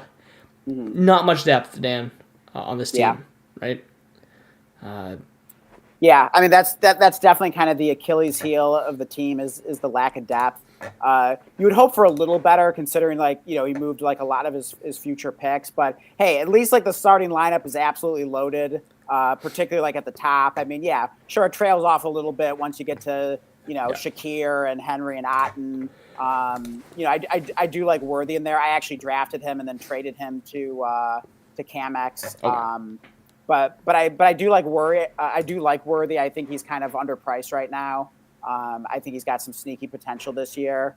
But yeah, of course, you love seeing those studs at the top. I mean, you just look at like the first 5 players down. Yeah, Daniels, Hampton, Chase Brown, Puka, Amon-Ra. I mean, it doesn't get too much better than that. So I mean, it'll be interesting to see how it works out. I mean, at least these are young players. For the most part, certainly all 5 of those players are pretty young. He'll certainly have opportunities to down tier them if he needs to. He can always gain future picks from that. He can always turn it into multiple starters if he wants to, spread out the value amongst his lineup or even his roster a bit more. So that definitely gives him some options. So, it's certainly not the way I would build my team. But at least he has some outs if it doesn't go according to plan. Yeah, exactly. That's kind of where I'm at. I'll just never build a team like this. I think you can make it work though, right? Like you get, especially just pick the right players. Like okay, Puka and Amon-Ra. You had them last year. Holy crap! You were going nuts. Yeah. You know what I mean? Oh yeah. Maybe you get second half of the season Chase Brown, not first half of the season. Hopefully, right? Right. I mean, there's a lot of stuff that can happen here to carry this team. I think if you do this build, what I would say to anyone that does a build like this is you need to be hyper active in trading, like in season. You cannot. I mean, especially you literally might have to trade players because they have a bye week. There is just so little that you can do. Just simply with your bench because you don't really have any. There's just George Kittle there. Aaron Jones actually could have some flexibility. He's back with the Vikings, so they don't draft anyone. Maybe we get a surprise out here. There's just not really that much that you might really have to be flipping and turning, selling high off a big week with these receivers and getting really crazy. It's not the life I want to live. When that's coming to my top, I need to do that with my whole starting lineup. I like flipping players and stuff like that, but. Normally I got bench depth, I got picks. Again, important to mention, he doesn't have any picks until 2029 minus 228 fourths, so that's just about nothing. So yeah, he's got to be perfect when it comes to the trading. Healthy team. At least one thing is if a player goes on IR, they're going to return. I mean, maybe you sell them a little low, but you can split them up into some multiple assets or something like that. Try to keep the team afloat if things go wrong. So yeah, I mean, as far as a favorite pick, Dan, do you have a favorite pick here that sticks out to you? Yeah, I'll say my favorite pick in a second. But the only other thing I did want to point out is I feel like Camex and I have very similar tastes in bench receivers. I mean, sure, some of these guys might be roster cloggers, but so many longtime favorites of mine. And, some of these guys I don't necessarily believe in anymore. But, I mean, Cedric Tillman, Tez Johnson, Pat Bryant, Kendrick Bourne, Calvin Austin, Tyquan Thornton, Tank Dell. Just so many longtime favorites of mine. So I definitely feel like Camex and I share a similar taste in those kind of bench, sleeper kind of wide receivers there. But yeah, in terms of my favorite pick of his draft, I'm looking at the draft board here. I'm thinking I'd probably say, kind of scrolling down here. I mean, there's sort of a big gap. He picked all of his stars early, and then he goes a few rounds without having any picks. I mean, usually it's easier to find like value like in these later picks here. Um, I don't know. Do you have a thought, Blake? While I'm still thinking of mine. I was just gonna say again, it's not the most exciting one. I just think this is a really good pick for his team, though. I'm actually gonna say it's Hunter Henry at 1505. Yeah, he's just gonna be Okay. living in the 15th every year. I mean, now there's a potential with the NFL draft. Maybe they take someone and he gets nuked. Assuming that it's not gonna happen, to be able to close up these last flex spots with a 1505 Hunter Henry, like I just think that's super important for his team. So I think that was a really good pick for his team. I mean, I would actually even shout out Aaron Jones, who I've had no interest in Aaron Jones, but you get him at 1908. It's going to be very important to a build like this. I thought it was a really good pick, and I'd even say George Kittle in round 11. Apparently might be open for, ready to go day one. So I mean, if he's playing day one, as long as he's not complete trash, like round 11 is probably going to pay off as well. So a few picks there I like. Yeah, my favorite pick, I'll go with one of these wide receivers. One I still kind of believe in a little bit. And I've been kind of like quietly stashing this player, getting them thrown into trades for free. Tyquan Thornton in the 25th round, the 25-8. Yeah, I love that pick. I mean, who knows what's happening with Rashee Rice? Worthy's coming off the bad year, couldn't stay healthy. Heck, I mean, sure, the Chiefs could, be in the market to draft a wide receiver. But Thornton, I mean, I don't know what his yards per route run was last season. I feel like it, maybe Jacob can look that up while we're streaming here. But I feel like it was probably pretty good because it just seemed like he produced some like decent stat lines on like not a whole lot of snaps. So I have to think there's at least a chance that earns him some more playing time. I mean, he kind of seems like, is he not like at least clearly like as of this moment here, the clear like wide receiver 3 on the Chiefs? I mean, the Chiefs re-signed him. He was a free agent. I just think there could be some sneaky opportunity for him, and maybe he's earned some more playing time and opportunity here. And he's tied to Patrick Mahomes, so I think that was a very sneaky pick. I was definitely not happy when I saw him come off the board there because I definitely had my eye on him. Yeah, I definitely see the video. Hey, 1.89 yards per route run. I just checked, which is actually really good. I mean, obviously, when you got a player like a deep threat and he starts hitting on them, they were hitting on those deep ons. It seemed like once a game. Obviously the target share is like abysmal at 15%, but I mean that's just what you're gonna get on a player like Tyquan Thornton. Yeah. If you can get some usability on him in round 25, that's gonna be automatically one of your best picks. And also, what's interesting is that Mahomes in recent years has struggled with the deep ball and like just either like narrowly missing the receiver or maybe missing him by a lot. But it seemed like that connection was there with Thornton a bit, so maybe they have that chemistry. Yeah, no, exactly. So yeah, I mean, he's got to survive the draft, but if he does, I can certainly see that being one of his best picks. What about worst pick? I mean, he's got a lot of players I like, really.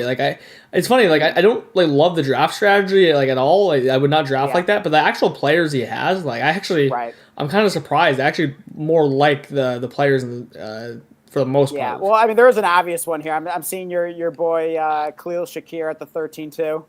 No, I mean, here's the thing. Khalil Shakir at round 13, yeah, I don't love that, but at least he picked him around 13. That is later than you probably normally see him, right? There's a far worse pick in the next round that he's made. It is Tank Dell in round 14 for me. I mean, Tank Dell. They're saying now he's not even ready for OTAs potentially. Yeah. You got Jalen Noel there. You got Higgins. Obviously Nico. To me, Tank Dell should be going in round 25 or round 21 or something at highest. He's kind of like that Torrey Horton, Shamir DK pick there for me in round 14. I just don't want anything to do with that.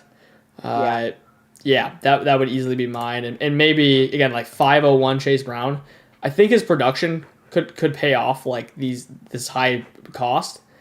Just as a dynasty asset, I'm just not going to make that pick at 501. So I know a lot of people. Yeah. Also, George Pickens at the what is it, 3.8? That was a little questionable as well. I mean, great young player, exciting, but also makes me a little nervous taking that quite that high. Yeah, I think that's pretty high up. Potentially where I would take him, but he almost went lower than where I thought he would have went. With how hyped George Pickens would have went, so at least I don't hate it in that regard. I don't feel like it was like a reach for ADP or anything. Yeah, so I mean, honestly, like there really weren't like too many bad picks. It was more just probably like the overall strategy that we would question, and like not having any future picks. And so yeah, I mean, it'll be interesting to see with how Camex manages it. But I think in terms of actually like the picks he made, for the most part, it was pretty solid. Yeah, this is hilarious in chat too. Edson and welcome Edson, who say, yo, what's going on? Jacob or KMX was saying it sounds like one of his favorite picks is AD Mitchell. And I mean, Dan, I'm definitely higher on or lower on him than you. It sounds like you might have like at least some hope for him. He is technically the wide receiver 2 right now. Yeah, they're gonna come. I just was checking. They have 3 picks in the top 33. 4 picks in the top 44, I think. I would be shocked if they did not take a receiver there. So again, I'm not putting any stock personally in him being the wide receiver 2 to Geno Smith. And Edson even adds in, yeah, Mitchell's a Jet. Sorry, but no. He's gonna get Geno'd. So I mean, oh boy. Hey, I love the use of the Geno term. Although actually, it sounds like Edson's kind of changed the meaning of it. But hey, we'll take it. Yeah, I mean he's gonna get Geno'd for sure there. As far as his fantasy point production, I think. I mean, hey, it should be better than what he was playing with. Who was that the white quarterback that was playing for the Jets late? He doesn't even. Oh, Brady Cook. Yeah, okay, it should be better than Brady Cook. But yeah. I mean, obviously, but I'm just not too excited. Round 15, hey, if you got him around 20, you can talk me into that. Round 15, again, you got Cade Otton later than that. Do I love Cade Otton? But not by any means. But I would far rather have Cade Otton than the AD Mitchell personally, especially on a build like this. Thankfully, he did pick Cade Otton for his build just a few picks later. So, what do we think here? Moving on to. Want to go to Edson's team? Yeah, move on to Edson's team, who is in here as well. Edson's 50. Oh yeah, he's whose house here? Okay, yeah. Just gonna pull him up from the league. Edson was a very sneaky drafter here. I was kind of impressed. I mean, he sniped me a number of times in this draft. He was just pulling out those really sneaky picks that of these players that I was hoping would fall to me at this round or that round. So I was kind of impressed with Edson's draft. Yeah. Edson. Yeah, looking overall, this is an interesting draft, right? He doesn't really have many running backs, but he's got quite the volume on the running backs, right? Jonathan Brooks is sitting on his bench there. He also has a 203. Very well could be a running back there. So he's really stacked up a bunch of names. Rachaad White, a bunch of names on his bench. Got some awesome assets like Jefferson, Neighbors, Caleb Williams, again, people like Odunze a lot. He could be the wide receiver 1. Stroud was a good value at least. Oh, wait, never mind. It was not a good value. I was thinking he got him around 7. But he's got some names here. And then, he didn't send away any of his first. I'm looking at the bench. We got Shake, one of our favorite picks there. He sniped me on him. So, yeah, I mean, there's a lot of Cam Ward on the bench. Yeah, a lot of, it's a pretty balanced team. There's just not much running backs. It's kind of that young, balanced team. If you get some running back production here, this could be a very dangerous team. I guess what has he got for tight end? Yeah, he's got Chig mainly for tight end. Maybe I'd like to see a couple more, tight ends, or another solid name. But what do you think, Dan, overall on this team? I mean, at least he has a bunch of future picks. He can certainly use those to buy some players in season, buy some running backs perhaps, if he finds that his team starts out well enough where he feels like he has a chance to compete. So maybe he, pushes in a little bit and spends some of those future picks on running backs. That could definitely help round out the team. But yeah, he did get some sneaky ones like, Jonathan Brooks, I thought was a great pick. Definitely got sniped on that one.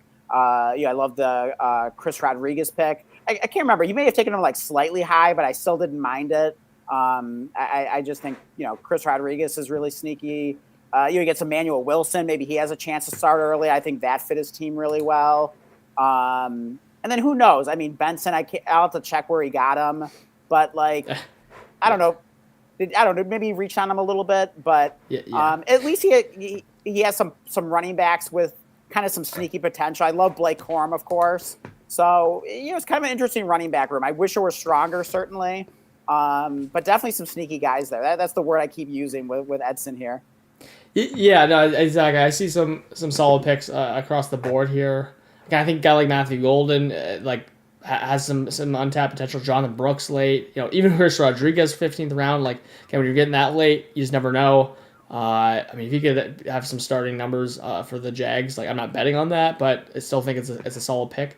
Yeah, to me, the things that stand out of where I would have went differently on his draft is I think this build was really coming together until you get that Benson and the Corum pick. Again, I like Corum. Here's the thing, though. Jacob got a little wrong here. I just did the math. He took Trey Benson and Corum over the 112. Like, to me, yeah, give me the wow, picks yeah, all day.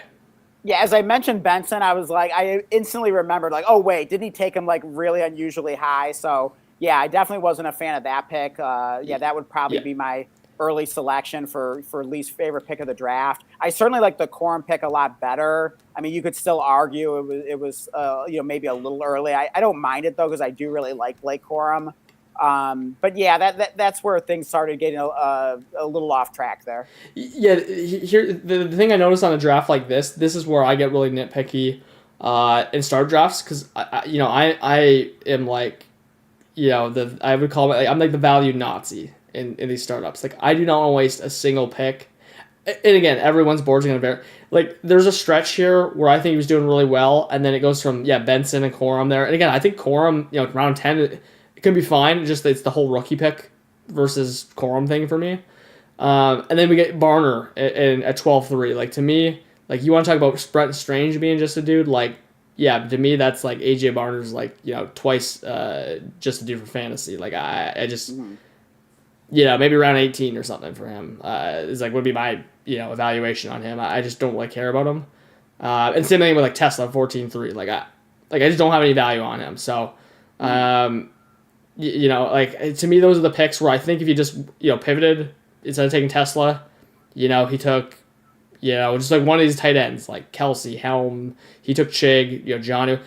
I think there was some picks here that I would have been much more interested in that range. And other than that, it's a really good draft, I think. Yeah. Yeah, so, like, I'm not sure exactly, like, where his team falls in terms of, like, contending or rebuilding. I mean, we didn't even mention like his two starting receivers and Justin Jefferson, Malik Neighbors. Like that's absolutely sick. I mean, we expect Jefferson to have a bounce back season. Hopefully, Neighbors is healthy. Caleb Williams is a great player. Cornerstone kind of guy to build around. He could take another step forward this season. Golden could be kind of sneaky. Same with Odunze. So, yeah, I mean, it probably leans more toward, a rebuild or maybe like a house money. Like maybe if he gets a few surprises, some players that surpass expectations early in the season, then maybe he decides to push in a little bit, buy some running backs and end up contending this season. But, yeah, it's looking like more of a rebuild. But he does have some good players to build around. He does have a lot of sneaky potential hidden throughout the roster. So I think it's an interesting build.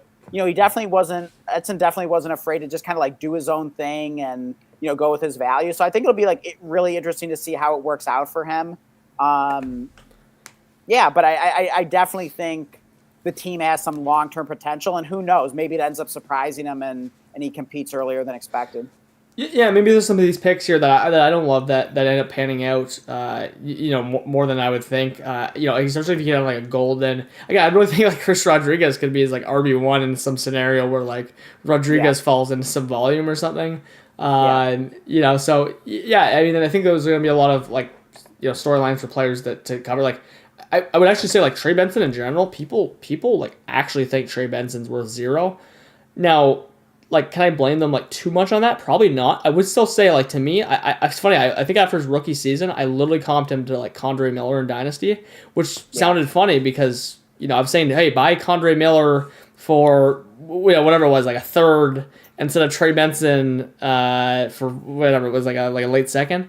Yeah, now Condre Miller hasn't worked out, but but I still stand by that. Like, if you could buy Trey Benson, he's the same thing as Connor Miller. He's literally the exact same thing. He's just been hurt. In fact, like, I think his path to playing might be easier because I'm just not too afraid on Tyler Algier being paid what he's being paid. It's going to be a committee is the issue, and James Conner is a complete wild card. I actually think as long as you're not picking Trey Benson over the 112, again, I think is like real. I don't even know if you get a second for Trey Benson in some leagues. You know what I mean? Like Probably not. Maybe that like late second. I think you can package some junk together for Trey Benson. I actually think he's like kind of a perfect sneaky zero running back build. Again, it's just a cost adjusted thing. Do I know that he's going to do something? Probably not, but I can see it. Yeah, I mean, I'd rather be getting him like in round 15 or so than round 10. Yeah, I think he's a good trade target when you're out of startups. Because I don't think there's any demand for him. So like, I definitely understand like the Trey Benson pick. Just like that's the thing. It's just all about the cost for me. Exactly. Yeah. Yeah. So I mean, that was probably the worst pick. What was your favorite pick of Edson's draft? Yeah, I would throw in Barner. I can't let Edson off the hook here. I got to throw in Barner. Fair enough. And by the way, like Barner, I saw even go even earlier in the draft. I saw him go, I think it was like 10-12 one time. So like, he's not alone in this AJ Barner sure thing. But favorite pick, let's see, Jonathan Brooks. I would probably say it's Jonathan Brooks. It would probably be like. I don't know what to do with Jonathan Brooks. He's been a big target of mine. Again, 1402, we're getting, like, I think, like, the 205 or something was available around there. Mm-hmm. So, like, I don't love that. Like, you could definitely talk me into a mid-second over Brooks or him being worth about that.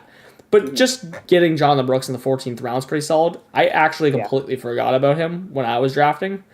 I think I still would have probably drafted the same. But I still think that's just a really solid pick because... I was talking about who might be his RB1. Jonathan Brooks might be his RB1 on this team. Yeah. So. And I think I'll go with Chigo Okonkwo. I'm not seeing him. Yeah. What pick was he taken at? Yeah, he was taken at the end of the 14th. I completely was overlooking him. Stash. I agree. Chigo Okonkwo, great pick.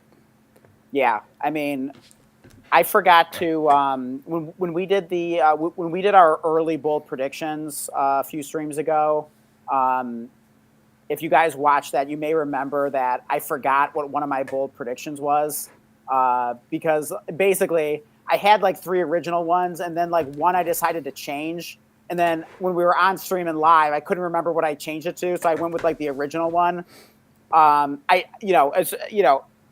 sometime later I remembered what that bold prediction was that I had forgotten about. It was basically that Chigo Okonkwo was going to finish as a top 12 tight end this season. I've always liked him.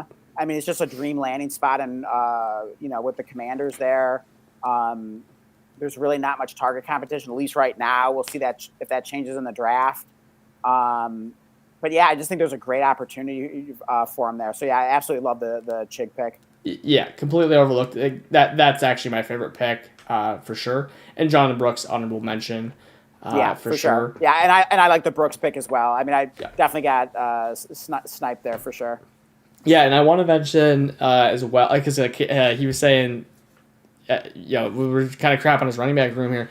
He's actually running back number 2 on KTC for like running back power rankings, which is like not true at all. But here's the thing though, like I mentioned, I think he played his running back room the correct way. Again, whether we like the picks or not, he didn't take it one until round 10. But when you do that strategy, like if you look down his draft board, you have to pick like these Kamara in round 24. Do I want Kamara? No, but you need to take these bodies, these whatever Giddens and Emmanuel Wilsons and Chris Rodriguez, Rashad White. Like that's how you have to play your running back room. So I do think you did a really good job on that, Edson. Just playing the volume game, trying to just get any running back that gets some touches can get lucky. Because when you lack the quality at a position, you can make up with it with some quantity. So I like that strategy there. Yeah, absolutely. So let's move on to. It looks like James is gonna be last, but we have Joey first, which is the father again to Corbin. It looked like he really changed his strategy from Listener League 1.0. Yeah. I'm pulling up his team. I think I really like his team based off what I saw, or at least liked it. Yeah, he's got Lamar again. Um, let's see here. I just want to get a better grasp on this. Do you have any initial Yeah. thoughts, Dan? Yeah. I mean, I remember just when the draft was going on, it seemed like every time Joey made a pick, I was like, oh, that was a good pick there. I mean, I just felt like just throughout it, he did a really good job. Yeah, I just really like what he was able to do. I mean, you look at his starting lineup. I mean, it's pretty rock solid. I mean, Lamar, JT, James Cook, Nico Collins, AJ Brown. Okay, he's got Parkinson as his tight end right now. That could definitely be better. But then you got Rashee Rice, Travion Henderson, Michael Wilson, Algier, Sam Darnold. I mean, that's a pretty nice starting lineup to me. It trails off a little at the end there. It is a start 11, but a lot of nice studs in there. Yeah, no, absolutely. And I think he's got the 105. He got a couple seconds. Even got a couple late picks in 2027 extra. By the way, one thing I want to add real quick is that we got a bunch of guys in the league here in the chat.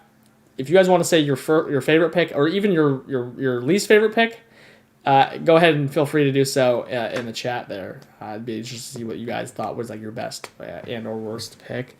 Joey's lineup, a lot of good picks, like really just like rock solid picks. Like you got maybe some big values, like AJ Brown 607. He's getting up there. I can certainly see some value in that. Rashee Rice is kind of like a dice roll. 602. Again, that's the area where I'm starting to get interested in picking him. I'm just kind of taking on all the trouble on Rashee Rice there.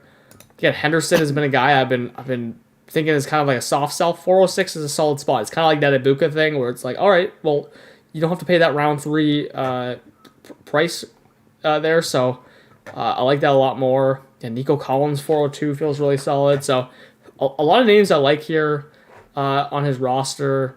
Again, and he's got a lot of production. I mean, you look at most of the names in the starting lineup. There are guys that just project to give you really good production from like a redraft perspective. So I think he did like a good job of like finding those players where they project for a lot, but like their value isn't like they're not too cost prohibitive. So he kind of found like that nice like ratio, kind of like those anti ADV players, like anti artificial dynasty value.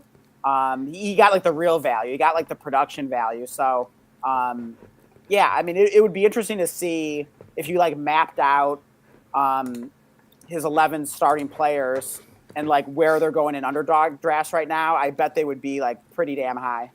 Yeah, no, well said. That's exactly what stands out to me as well. You got a lot of players here, like again, these Nico Collins, the running backs, Brown, Rice, like these guys are all really productive. A lot of these teams when we be reviewing, you're looking at the flex and you're like, okay, well you got like 3 guys there. I can see the upside on them, but like, do we know we're getting more than 10 points per game on them? I don't know.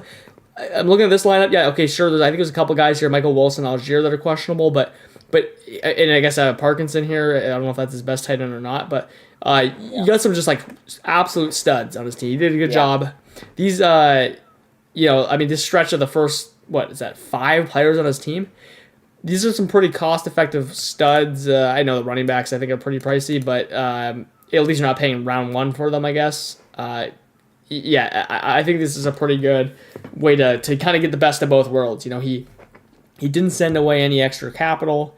He's still stashing some fun stuff like Travis Hunter on the bench, but he was able to pack a real punch with production in his lineup to begin here. Yeah, he definitely learned his lesson, and he kept his future picks this time. So kudos to Joey on that, learning from the First Listener League. Also, he does have Mason Taylor on the bench, so that could definitely be a guy that ends up being better than Colby Parkinson. So maybe that ends up being a starting tight end. But I do love the upside swings that he took on guys like Rashee Rice and Travion Henderson and Travis Hunter. I mean, wide range of outcomes to say the least for like all 3 of those players. But man, like if he hits big on 1 or 2 of those, like definitely look out for this team. Yeah, yeah. Rashee Rice is like the big one there. I mean, God, I don't even know what to do with him in rankings or where to value him in the startup. I mean, really, it's just like a risk reward thing for each Yeah. person. It's gonna vary. Yeah, good team here. I think Oh he's got yeah. a much better draft here this time than last Agreed. draft in Listener League. Um, yeah, my favorite pick. I mean, God, like again, I almost like want to say like it could be Rashid Rice. You know that like again, I don't like I could have picked him like in late fifth, but like once you get in the sixth round, like I can see that might be his best pick. That's gonna be TBD. I would say I love that Nico Collins 402. Like to me, I just love Yeah. that. Yeah, I mean just stud receiver. Uh, Kind of inhibited by his quarterback play. I'm just hoping that bounces back next year, but that would have to be mine. Yeah. I'm going to go with the double tap of Jonathan Taylor and James Cook there. I just love that because, the picks were back to back. It's late third. And like instantly with those two picks, he became a contender. You just know, like, okay, like Joey's not messing around here. Like he's coming to win it, the first year. And so I just loved it. I just feel like he put his stamp on the draft right there with that double tap of the running backs. And he kept it going strong after that. So, yeah, great draft for Joey. Loved what he did there. Yeah, I mean, funny enough, like those are probably like two of my least favorite picks, just of how he could have played the running back position. Like that's just not how I want to do it. But they look really good in the lineup. Like I'll say that. Like I'm scared of that Jonathan Taylor, James Cook. I mean, think about like what JT and James Cook did last year. I mean, if they do, similar things this year, Yeah. like it is not going to be fun playing this team. Yeah, no, 100%. Like that's not gonna be fun. If they're teeing up on you, next season. But least favorite pick, I'll say it's probably like again, it's kind of hard for me to pick. Again, a lot of people might say Travis Hunter. At least he got him 11-4. Like Michael Wilson is probably the one for me here at 8-8. I mean, just for me personally, I'm just not really interested in Michael Wilson 8-8. I'd really rather just like check down the board on receivers. Just too pricey for me. But what he was doing last year, there's a world where he pays that off or is even better than that. So I obviously can acknowledge that. What do you think, Dan? Yeah, I didn't mind the Michael Wilson pick too much. It pains me to say, but I got to say J.J. McCarthy at the 16-2. That just kind of felt like a bit of a wasted pick. I mean, I guess you could kind of put him in the same categories like Travis Hunter and Travion Henderson and Rashee Rice. Theoretically, the upside's big if, he ever puts it together. Maybe he can become like the next, Baker Mayfield or Jared Goff or Sam Darnold or whatever. So, 16th round, I guess you could take your shot there. But, I mean, was anyone else trying to draft J.J. McCarthy? I mean, he just has such little trade value. Honestly, I might have considered him like honestly at that point just simply because like I think he's gonna get another shot, and if he gets another shot, like, he'll be worth more than 16-2. I think it's more like Jalen Milroe in 18-2, who also has a bunch of upside as well. He's not even the backup quarterback on that team. It's Drew Lock right now. So, like, to me, you're picking a third string. He's a Seahawks fan, so maybe he knows something I don't. But I totally get the value upside on Milroe if you ever start. I think you make a good case for the Milroe pick there not being the greatest. But, yeah, again, it's another one of those upside swings. So I do kind of like the theme of that. So I guess I can't critique either pick too much. At least he just, like, kept taking those home run swings and – he's got to hit on one or two of them. But I guess what I would say about McCarthy specifically, since that was my choice, is I just feel like there are going to be opportunities to buy him cheaper. So I just would have let him fall further in this draft personally.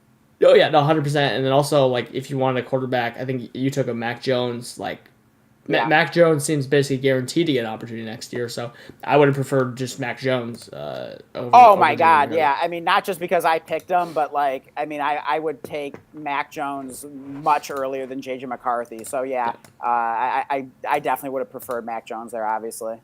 Yeah. So we covers best pick and worst. Yeah, we did. So yep. Let's move on to your team, Dan. Here as we're closing out the last two teams. Should we do Jacob first, and we'll do our two teams last? Sorry, Jacob. Yeah, that's right. I was thinking that was the last one. My bad, Jacob. Well, Jacob always tanks in the startup, so it's easy to just kind of forget about him. Yeah, no, that's hilarious. I mean, he doesn't have a quarterback or running back, Right. but He did not draft a quarterback or yeah, a running back. So yeah, this is the most yeah. Jacob coded build here ever. And I mean, he's Yeah, always this got a is good the, team. Tank Schrader 2.0 here, right? Yeah. Oh yeah. He always has a good team. He refuses to get the running backs to get the he refuses to give himself a chance. Year one, yeah. which I've already made it clear. I don't agree with that strategy, but Yeah. it's still a good strategy for value. I mean, Yeah. he's basically guaranteed Jeremiah Smith right now. That's obviously really going to help. But yeah, I mean, as you guys can see, I'll let the viewers take a look at the picks. He's got a little bit an extra first next year, extra second. Ton of picks this year. Him and I own a lot of the draft this year. And actually, his first pick is funny enough. Oh, no, that's right. It's not in order. Yeah, he has picks all throughout the first. So, yeah. Oh, my God. Mapletron. The last person I was expecting to see is Chase Claypool on his roster. That's an interesting one. Oh, yeah, that was Probably got him off pick waivers. Or around 34 or something like that. But, it was Jacob. As for any of you that don't know, yeah, he loves his receivers, tight ends. The nice tight ends. He's basically got a Jacob built here, right? I don't know what else much to say here. Chris Olave, Garrett Wilson, Ted, all these guys, Loveland, just about everyone you would expect Jacob to take. He took. Interesting. Yeah, you get like a round 21 Tyreek Hill. That's a surprise to me. Oh yeah, that was a nice pick. I mean, that probably be on the short list of best picks for him. I really like that. Also interesting on Jerry Jeudy. I wasn't really like paying attention to this part of the draft because I was like very busy and actually just like had auto draft set to like rookie picks because I just thought they were such good value. But like 1912 Jerry Jeudy is like one. By the way, like I've been too scared to like say something about it, but like 1912 Jerry Jeudy, I could actually talk myself into. Like, yeah. I mean, if he could ever hit in round 20, oh heck yeah, like sure. I don't know. I mean, he's probably relevant at some point. Probably, like he probably is worth more than around 19. I mean, what was he going around 8 last year? And we all knew it was an he was one of those overpriced players. But that's an interesting pick. I wasn't sure that that was something I'd expect Jacob to do. I certainly understand that cheap.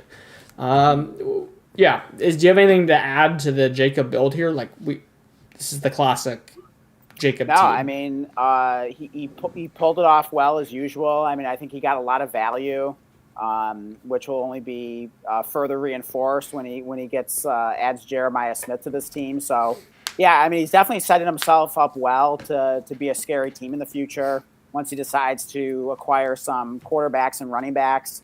But he's got just a great foundation of value here. And yeah, I mean, I don't think I've ever seen like anyone else like do this before where they like don't even draft like, 2 entire positions. So like that's pretty crazy. It's pretty unique. I don't know if other people are doing it. Maybe they are, but yeah, again, it's probably not something I would ever do. But hey, you got to admire the patience of it, the dedication. Like he committed, he committed himself to this strategy. He saw it all the way through. So you got to respect it. Yeah, everyone in the league thank him for his donation year 1. But we're gonna have to put up with them maybe in year 2, year 3, beyond. But yeah, I mean, like the team's really good, no doubt. Like he's got a great, pretty much a really good starting lineup. Just missing obviously the quarterbacks, running backs. Again, he's got picks this year. A lot of picks to make dangerous. I would actually say, that just looking at it, I would probably say this is the best startup I've seen him do. Maybe that's like not true. Maybe there's one. I'm just looking at it. It's a good startup. A ton of picks this year. Like you're gonna hit on some stuff here. If you just pick them, you have a lot of trade potential. The one thing that I'm always confused about Jacob's strategy here is like picking, say, Garrett Wilson, who's turning 26, Chris Olave turning 26. We're picking Olave at like 312 again. I know Jacob thinks it's really good value. Like I love Chris Olave. I'm really not sold on it being great value. You flower 6-1, that's fine. But like all these guys are gonna be 26, and then guess what? That means they're gonna be like go to their age 27 off season next year when you're maybe competing. Like I don't really like understand the like you're like holding the players, but like not using them like in their prime. Like you know what I mean? Like they're good receivers. I want these guys on builds, but like Right. Like if anything, I want more like Ted. Like I'd prefer guys like Ted. I guess like Buka. It's like anyone that like is young, like Odunze or something like that. So I don't like really understand that from like Jacob's build. Like Jaden Higgins is more a guy that fits that. So like to me, like while you're gaining a lot of value from the tanking, like you're absolutely gonna lose value on these like Olave, Wilson, Flowers if you just hold them for the next couple of years because like. Right. Best case, they just kind of stay the same value. I mean, they're just now obviously Jacob could trade him, but knowing Jacob as we know him, he doesn't normally trade him. He has high prices on these receivers. He believes in them strongly, and he doesn't bend. I mean, like he has a stance on this player's worth X amount, and you're just like you're not going to move him off of that. So because of that, some of these receivers could definitely get stuck on his roster that are 25, 26, and I agree it does seem to be a bit wasteful because they are going to lose value. I mean, Chris Olave is probably never going to be worth more than he is right now. Yeah, and like even if he puts up a good season, like people are going to be like, okay, well he's turning 27. I mean, it's just like how the dynasty market works. I mean, best case scenario, Olave like holds his value. I mean, that's probably like the best case scenario. Yeah, exactly. That's very true. And again, but the thing is like, if you want to talk me into like selling them higher in season, I certainly understand that. The thing is, like, I don't think he's going to do that. So, like, exactly. you know what I mean? Problem, it's like, that's where I get confused. So, I don't know. I mean, like, Jacob knows what he's doing, but, like, I mean, you gotta let me know on that. Like, because it was like the Rashee Rice thing last year. I mean, Rashee Rice, you could literally trade him into Jefferson last year. Like, as high as you could ever imagine trading Rashee Rice. And, like, he didn't do it. So, like, at that point, like, I'm not, are you waiting until he's 28 years old to contend with him? I don't know. So, like, for best pick, what do you think? I don't know if Jacob's here. It doesn't look like he's here at the moment. It's got to be Zay Flowers at the 6-1. I even tried to trade for him after the startup. Jacob wasn't having it. Immediately shot it down. I thought I sent him at least, like, a respectable offer. But yeah, Jacob wasn't interested. He says that Zay Flowers is his guy this year. Gotta respect it. I mean, I've been a Zay Flowers lover from the beginning and been pounding the table for him for years, saying he has more upside than people realize. In a way, it was validated last year, even though the wide receiver 7 finish was kind of, underwhelming and fraudulent. But I do think his best years could still be ahead of him. So love that pick at the 6-1. Jacob said, I'm here. He's I don't know. I mean, I'm interested to hear the Jacob anything he's got to add to like our comments there. Best pick. I mean, I don't know. There's like all just like good picks just in general. You know what I mean? Like a lot of players I like. Yeah. I mean, I don't know if there's like one. I would actually say like the rookie picks, all the rookie picks. Like those are my favorite. Yeah. I mean, him and I were cleaning up the rookie picks. Again, I don't personally care on like what is being said about the rookie class because it's just being double counted. Everyone knows they're bad. So, to be getting like those rookie picks where he was getting them, like I really think that's what could take this startup to the next level. I think that's why I'm looking at his team. I mean, he owns half the draft and has a really solid team. So like, that's why I probably think this is the best startup.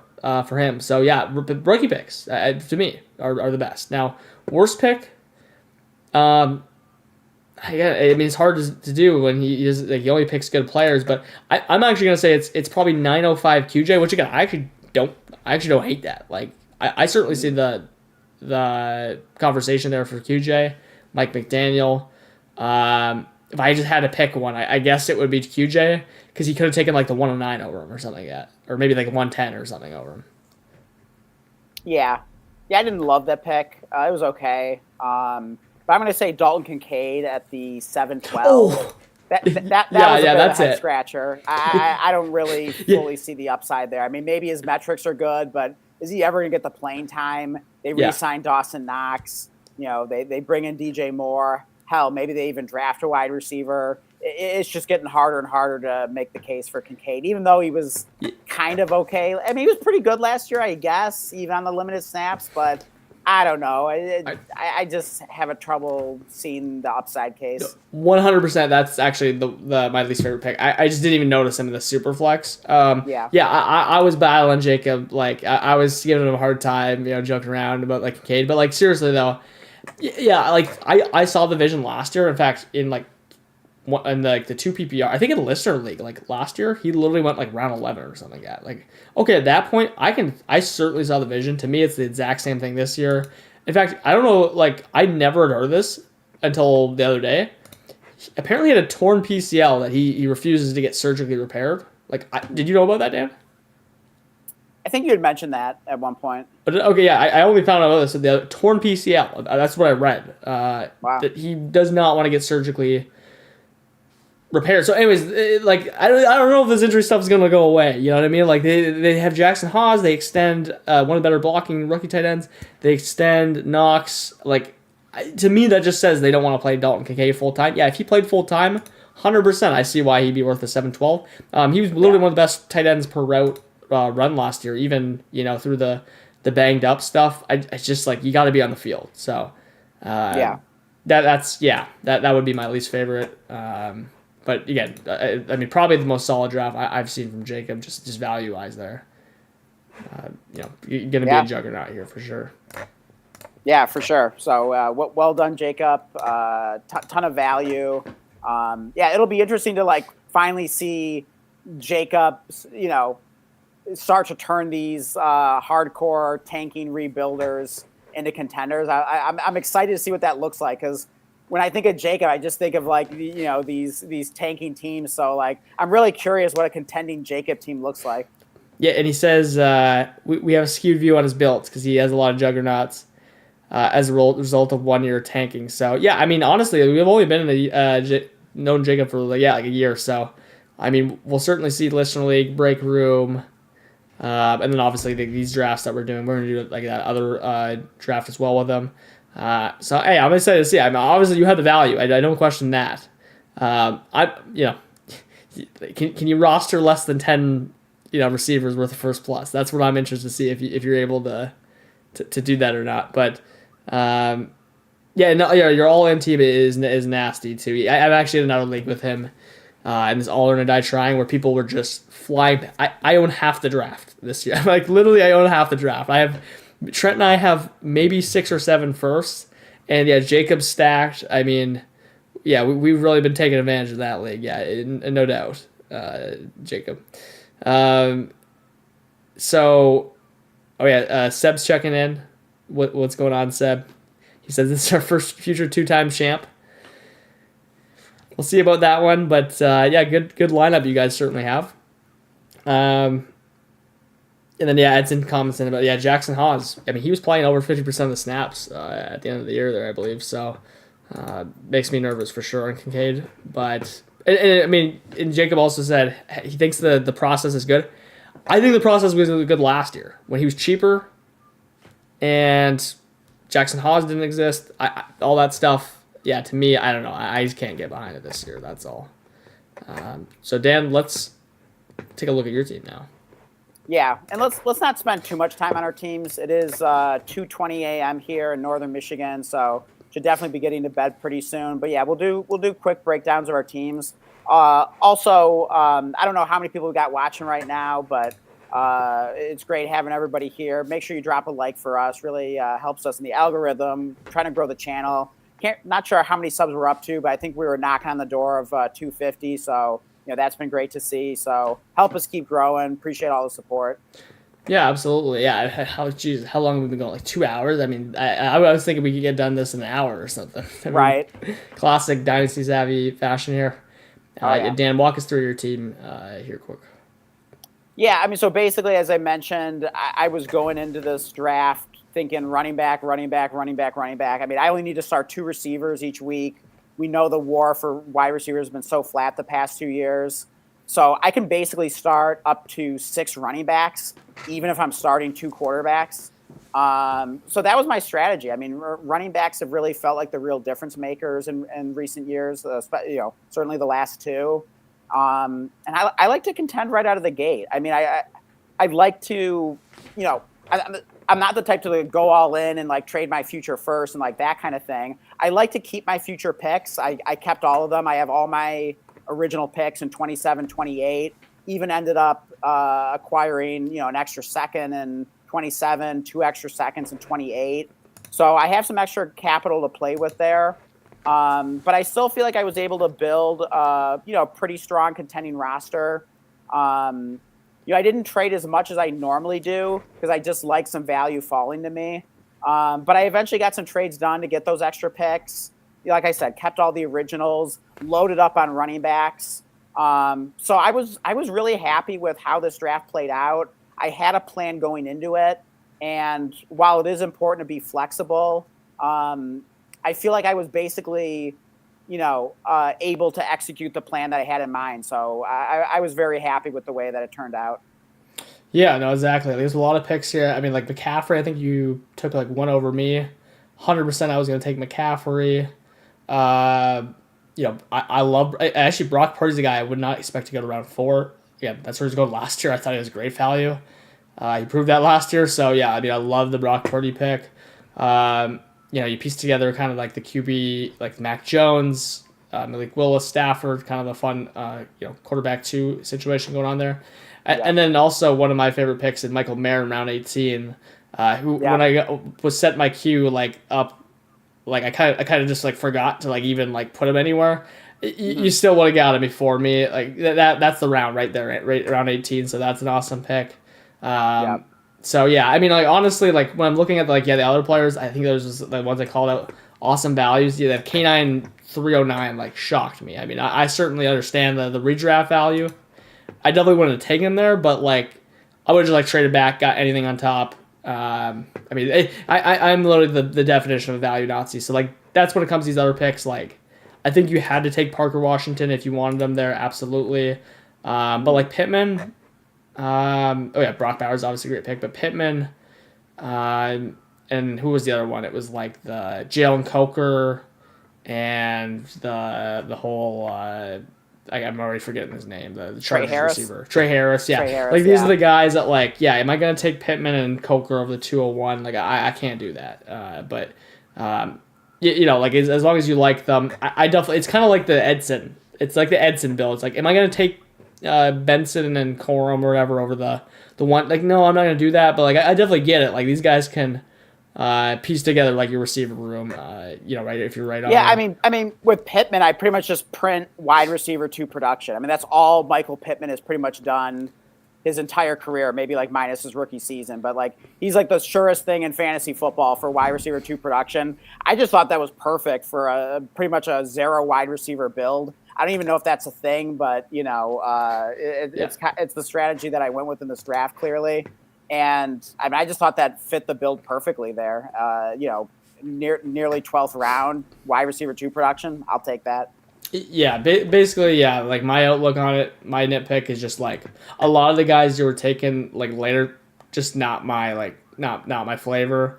I think you traded for Swift. I always like these like Swift and like I don't even really like Ramondre Stevenson, but I think it makes a lot of sense like getting guys like that for your build.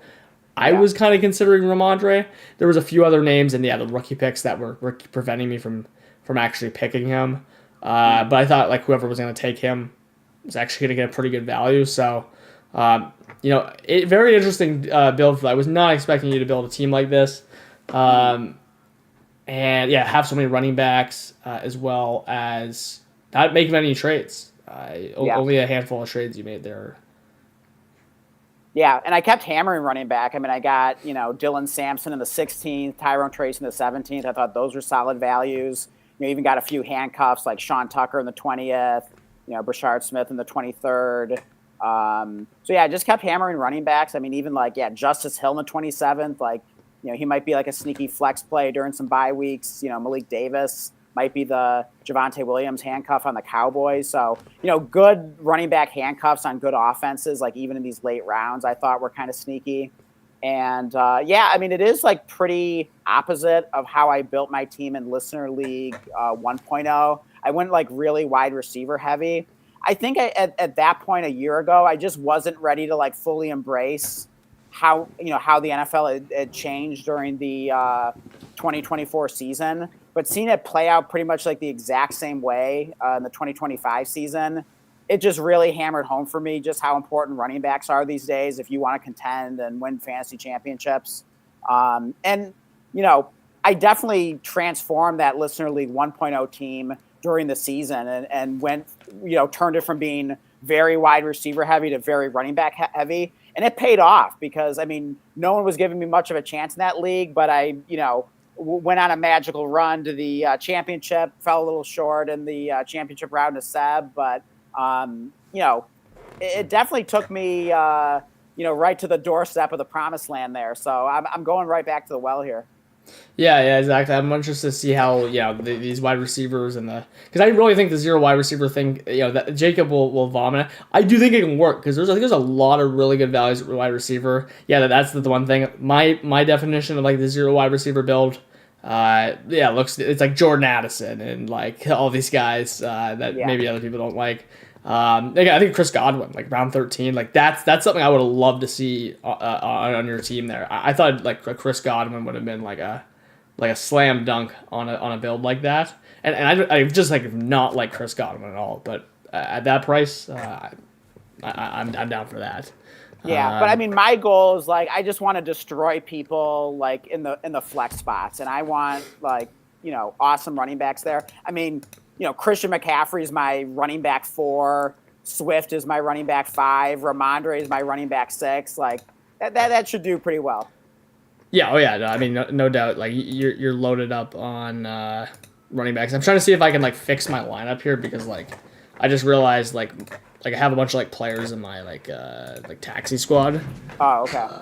Let me see if there's a way I can just like quickly make it look a little more like representative of what my team actually looks like here. Yeah. And hey, I also arguably have another running back in my starting line. I'm kind of a 7th running back, Malik Willis in the super flex spot. I might actually have a bold prediction with Malik Willis. I heard this possibility thrown out there in just some YouTube video I was watching. Someone brought up the idea of Malik Willis rushing for 1,000 yards, and I was just like, I love that. Like I can see that happening. I mean, obviously that's bold. I'm not saying it's likely to happen, but like, how cool would that be? I mean, imagine if the Dolphins don't do too much else to address their wide receivers, and it's just like Malik Willis like running around out there. Like I think that would be amazing for fantasy football. Oh yeah, I mean Malik Willis. I just don't know what to do with them. Yeah, I mean, like they're going to be in positive game scripts for fantasy, for passing. He's going to be running a lot. Yeah, I'm super confused on him. I think I know how Edson feels. He says Dan's solid team, but QBs are ass though. What? And then Cam X is saying Purdy is going to straight up lose you weeks. I disagree with that. I mean, Purdy has been single-handedly one of the greatest quarterback values past few seasons, other than the injury stuff. I mean, like, if you owned Purdy last year, there's a pretty decent chance you won your championship. I mean, he got so red hot right at the perfect time. Week 16, he had 41 fantasy points. The next week, he had 43 fantasy points. I mean, like, my God, like, what more do you want from your quarterback? Yeah, no, I mean, I love me some Purdy there for sure, especially. Yeah, and Malik Willis did the same thing. I mean, it was that Ravens game that we always talk about where he just looked unbelievable. He scores week 17 against the Ravens, island game, prime time, scores 33.5 fantasy points. I mean, that's the kind of upside you're looking for on a quarterback. Hey, Mac Jones was putting up some numbers, so. I definitely like that quarterback room more than. I love it. I mean, they have the MVP of the NFL, Matthew Stafford, is my QB3, and then I got the future value stored in like Mac Jones, who I mean, I may have just printed a future first-round pick with Mac Jones a year from now. Michael Mayer, same thing, where he serves as a handcuff now, but he's also going to be a free agent a year from now. He could sign a big contract and gain major value. So, I mean, I feel like I got some like sneaky value stored in this team. Like you might think it'd be a bit fragile with all the running backs and everything, but I got the extra future picks. I got some sneaky players that have future value built in. So, I mean, I think I'll be contending with this team for a while. Well, yeah, I got to give you my best and worst pick and worst pick here. So, let me see here. I think I know worst pick already because we've been discussing this player nonstop on the phone ever since I drafted him. Funny enough, like I actually don't know that like I actually think Jalen Coker or Pittman might like almost top him. Okay. Like that's just like how like unenthused I just like am about like all those guys. Just like nah. Yeah. My By the way, receivers. we're gonna have a Michael Pittman bet because I mean, he just is such a sure thing for like, wide receiver 2 production. Like worst case scenario, it gives me like wide receiver 3 production. I mean, it's just such a safe bet. I mean, are you denying that it like fits my team perfectly? I mean, just this is where he took him. Like I think Okay. he fits. Like I would much rather have like Chris Godwin later, but like I mean he had like 11 points per game last year. Like I mean Well, most of that is because he fell off a cliff when Daniel Jones got hurt. But if you look at his points per game while Daniel Jones was in there, it was pretty damn rock solid. yeah he like. I know he had like the green schedule. Like he was like one of the biggest like sells like in season. So it's like I think like that is definitely 1,000,000% part of it. But like I also like he was also just trending down completely. Like I mean at least in my mind, like he was one of the biggest sells because he just like went from like one of the easiest schedules to actually having like a pretty tough schedule down the stretch. Again, that maybe that with Phillip Rivers and Leonard. Yeah, I mean, but like part of it hurts it even too more. is he had more target competition than well, he had a lot of it. I mean, Alec Pierce emerged in a way that people didn't expect. You saw Josh Downs there. They draft Tyler Warren, like he was a hit right from the start. You got Jonathan Taylor in the backfield. So I mean, there were a lot of mouths to feed in that offense. Yeah, no, exactly. I'm just not too much of a Pittman guy here. Fair is enough. all. And yeah, same thing with Coker. I mean, funny enough, like this I think this is actually the first Pittman share I've ever owned in Dynasty. So it's not like I've been some big Pittman guy, but I just thought it fit my team well. The cost didn't seem too crazy to me, but I understand your point. I mean, early second could still end up being worth something, even if we're not, crazy excited about this class. So I get what you mean. You pretty much just like pick the 201, then go to the Pittman owner after and like sell the 201 for like Pittman and like the 212 or something like that. Like, I feel like that's like a little bit. I mean, maybe that's like a little too much, but like, can you throw a fourth back or some like random play? Like, I don't. Like I don't think I can dream of like my Pittman share getting like a 201. I mean, I'm gonna try it. I'll see what I can get for him. But Hey, all I gotta say is wide receiver 1 and a Mike McCarthy offense. So there might be more upside than we're giving Pittman credit for here. We'll see about that. Yeah. So favorite pick though, I mean, probably it's got to be between these like Niners, like Brock Purdy, McCaffrey. Just really good value. And then, of course, actually, like, again, Michael Mayer, I love in the 18th round. I mean, literally, I think one of the best startup picks out there. And then Mac Jones around 16, again, rock solid pick there, again, could really pay off. So a lot of nice picks there late.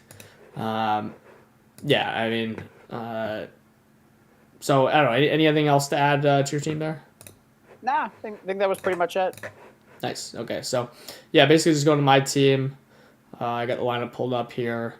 And just for anyone that didn't watch like the original stream, I did take the rookie 101. That's right. With my first pick at the 109, so that will certainly be Jeremiah Love. So that's part of the stacked running back room there. I really considered Ashton Genty at the 2-4. That would have been insane if I ended up going with him, but decided to get a little Brock Bowers, who I do not have much of in Dynasty. And then I guess last thing, Bucky Irving was kind of unexpected pick. Wasn't really on my radar, but all of a sudden when he fell to the 5.9, which was later than I was expecting, I just felt like it was too much value to pass up. I think he has some sneaky upside. He's so young. We've seen elite production or really, really good, damn good production when he's been healthy, which was not a large majority of last year. So if he gets back to being healthy this season, like I think he could end up being pretty sneaky. But that's all I had to say. Sweet, yeah. I'm just pulling up the draft board here because it's not showing my picks, but basically, yeah, I have like 4 picks kind of like evenly spread in the first round, and then basically it's like 8 picks spread out from the second to the 4th round. For those of you just curious, I just won't show my picks. Yeah, probably one most expect at the top of my lineup is like Mahomes. Probably my most unexpected pick. I mean, just a guy I've like not cared about at all for his fantasy production. Actually was like the QB 1 or 2 last year before going down with his knee. at least in points per game. It was actually doing really good. And then, Terrence ACL sucks, but I don't know, sounds like he should be back at least in the first month, or maybe back for week 1. So, I mean, like 305 for me, I just like couldn't really imagine like taking anything above him. Like 103 or Mahomes, like I'm obviously gonna take Mahomes. So like I don't know, like I mean at this point, like I don't know that he's like some like crazy buy, but like I don't think he's like some like rock solid buy. I just think like if I'm in a startup and I own the 305, like yeah, I'm gonna take Mahomes. Like that's the final straw for me. Yeah, I mean, I don't know, like so. As far as like, maybe I can pull up my like actual draft board. Let's see if it's accurate here. Yeah. It looks like it. Was that? I was just gonna say, like, this is just like such an interesting build for you, because there was so much like rookie value on the board. You just mostly ended up taking rookie picks. Yeah. And then like late in the draft, you took like all these backup quarterbacks. So I mean, there's just like such like a like small little shell of a team here, like in your starting lineup. And obviously, this team I'm sure is going to look a lot different by the start of the season. You're going to be wheeling and dealing, and I'm sure making a lot of trades during the rookie draft with all the zillion picks that you have. So yeah, no doubt you're going to make this work. But yeah, I mean, anyone that like doesn't know you and how you operate, that's just like looking at this out of the startup, it's just probably like looking at your team like kind of confused. But yeah, I have no doubt like you'll land the plane. But yeah, it's just kind of funny seeing like Tajay Spears is like your RB2 right now, and Hawkinson is your starting tight end, and like Ayuk and Deebo Samuel as your your flex spot. But yeah, I mean, don't look at it now. Like just close your eyes and open them back up at the start of the season, and it's probably going to be a juggernaut. I mean, like half these players in my line, well, at least my flex guys, like none of these guys I even like expect to be like some like guaranteed starter for me, because like I own like 4 firsts right now. Yeah, plenty of picks, especially like 104, 106. And then also, I forgot to mention I have like 3 firsts and 27, which is awesome. 4 seconds and 27. Yeah, and a couple. I was overlooking your taxi. Obviously, you got some good players in the taxi here with Harold Fannin, Bayshell Tootin, even Gunnar Hellman there. So yeah, I mean, you definitely have some a nice handful of players to build around, in addition to the insane rookie pick value. I just updated my lineup, by the way. If you want to like refresh it, I'll actually show you like my current starting team. But yeah, basically this is just kind of like I mean, it just looks like an orphan kind of team. Like we're like, I mean, it's like really like that's what I get. Except for like I own like half the draft this year. I own a bunch of future picks. This is my style of drafting. I even had like ETN in here too. I just kind of dumped him. It's too confusing. I basically just dumped him for a first, and then like turned a 28 second into a 27 second. I mean, I just don't want to have too much running back. I know that you were going all in. To me, like I'm just gonna keep kind of couple running backs. Tajay Spears 1811 is like my only other running back. I thought that was a perfectly fine spot to take a guy where I don't think they're taking Love personally. If they don't take a notable back, I mean Tajay Spears 1811 sounds pretty nice to me. If he burns away, oh well, like, there's gonna be a lot of burnt picks in that part of the draft. So yeah, I mean that's just like a perfect running back room for me. Just like what I'm content with. A couple guys. I'll add a bunch of rookies in. Darts. I'm sure I'll get someone. So receiver, Drake London, awesome value at 210. Again, Addison's kind of been a target for me. I mean, this is just, I'm piling it with tight ends, Fannin, kind of rocking it, and then just like, these are not like Hawkinson. I don't care about Hawkinson, but 13-11, that's just too much for me. You know what I mean? Like, I think a lot of these Minnesota guys have been pretty depreciated for good reason. Now that we know that McCarthy's not starting, I mean, their prices really haven't changed. So I actually think there's like a little bit of a chance now to come up. And admittedly, as a Vikings fan, like I was not in on these Vikings stuff early in this offseason at all, or last season. So I mean, this is just like trying to pick off some nice values potentially. Like Ayuk, he's probably going to be a commander by the sounds of it. So 13-12 or whatever the heck I got him. For 1 second here, I just got to change my AirPod. Yeah. And I now was just now that I refreshed and see your updated lineup, like yeah, it's definitely looking better. And yeah, I mean, I think you pulled off like the quiet contender strategy that we talked about in a recent video, or that you did. Um, yeah, I mean, you pulled it off well here. I mean, even with so much value stored in the 2026 rookie picks and the extra future picks you have, I mean, you still have a starting lineup here that has a chance to contend even right now. Even if you made no rookie picks, you made no trades, you didn't spend any of your future picks, you still might end up contending with this roster. And then when you think of how you could build this team through making your rookie picks, through trading them, all the wheeling and dealing you're going to do, you have so many assets to play with. I mean, there's no doubt in my mind that this is going to be a scary team in the future. So definitely a great draft by you. Yeah, and the best part is just like, I'd love to contend this year. I'm gonna give myself a chance. If I don't, like, it's not a big deal. I got all these like futures. I'm gonna have a ton of rookies.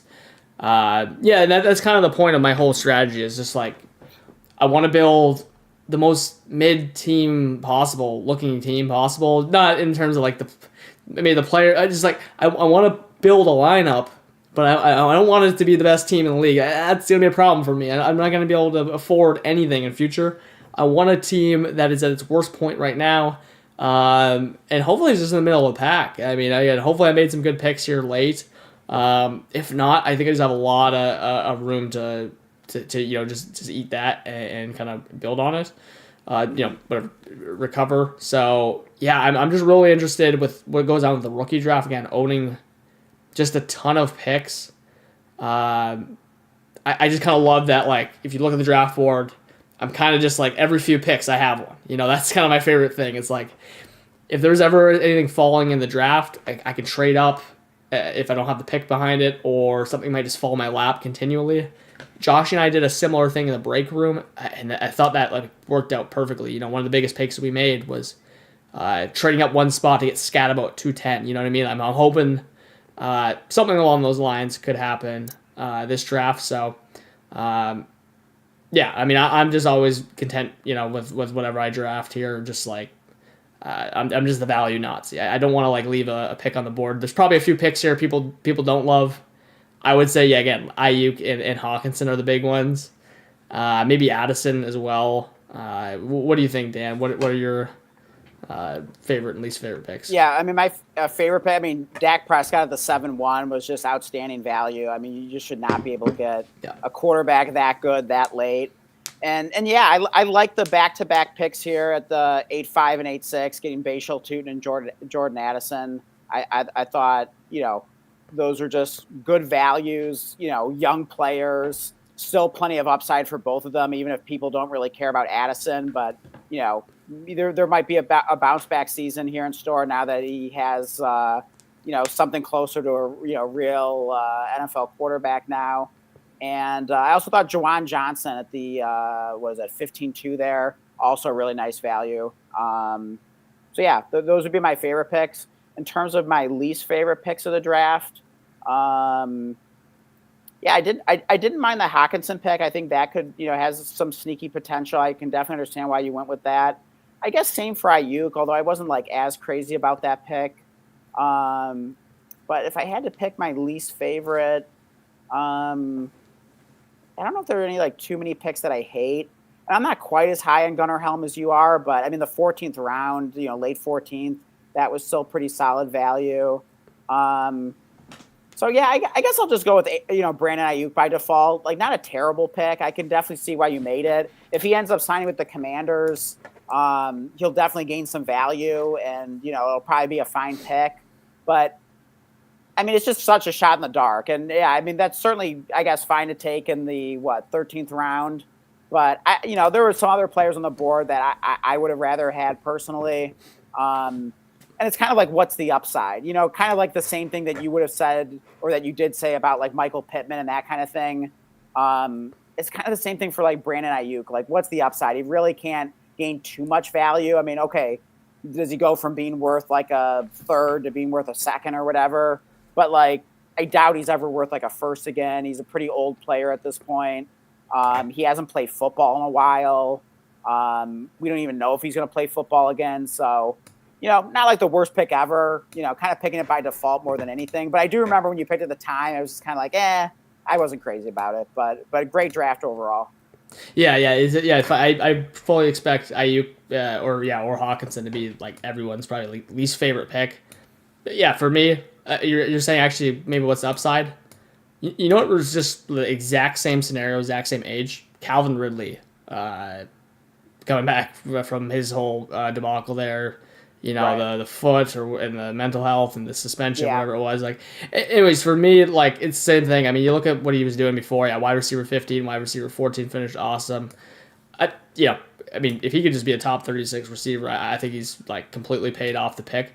Will he do that? I don't know. I mean, he might even be around my team if he signs with the Commanders. I just think he'll be a higher pick than the 13th round. I mean, I think I could see him going ahead of like Terry McLaurin and stuff like that, like immediately, just based off being younger, his production. So I'm very interested to see what actually happens with him. Again, like I've made so many bad picks in rounds like 13, 14 that like this is like a bad pick I'm willing to make. You know what I mean? If I fail on Brandon Ayuk, if he never plays another snap again in the NFL or something crazy happens, like I'd rather like piss it away like that way than I don't know like drafting some like random player that I'm not even sure is good. I at least kind of like know what Brandon Ayuk has produced. That's kind of been the appeal to me on him. For anyone wondering, Yeah, I mean, he had that phenomenal him. season in 2023, and we haven't really, seen like too much since then.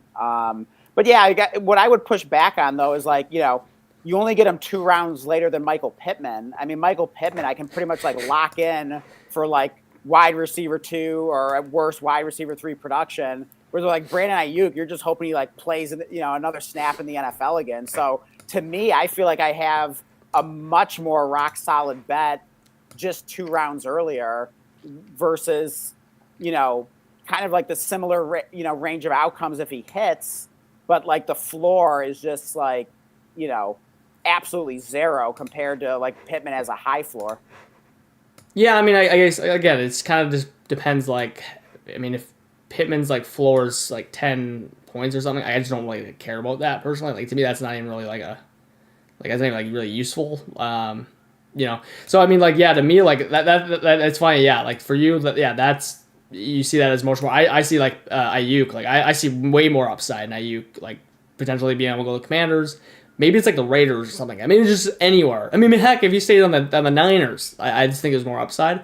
Can he just Yeah. play? Can this guy like not like I don't know. I mean, hopefully his knee works. So yeah, there's definitely some question marks. I definitely get the skepticism.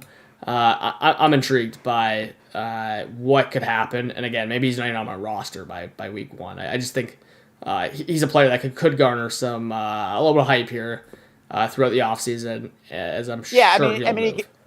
at the minimum, if he signs with a team, he'll gain value. You could always move him at that point if you don't believe in the long term or whatever. But I do think the Calvin Ridley point was interesting. Of course, I love Calvin Ridley, and Calvin Ridley has had some productive seasons after he came back into the NFL after the hiatus. At a very similar age. So I do think that is a good point.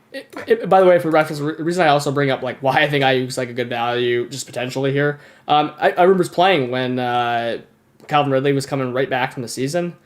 He was a 7-8 turn pick, so I mean, pretty like varying in value. Yeah. Again, you could argue, oh my, it was way better like for Calvin Ridley. Well, I know like Ayuk hasn't even changed the team yet, so I mean, again, I expect his ADP to go up when that happens, but. I just like comparing their situations pretty similar. That to me that was a really good value, which again I don't really expect like a lot of people to agree with. So that's a player I'm really interested to see what the heck happens. Again, if nothing happens, it is what it is. I picked Rashad Bateman in the 9th round before. Yeah. I've done worse.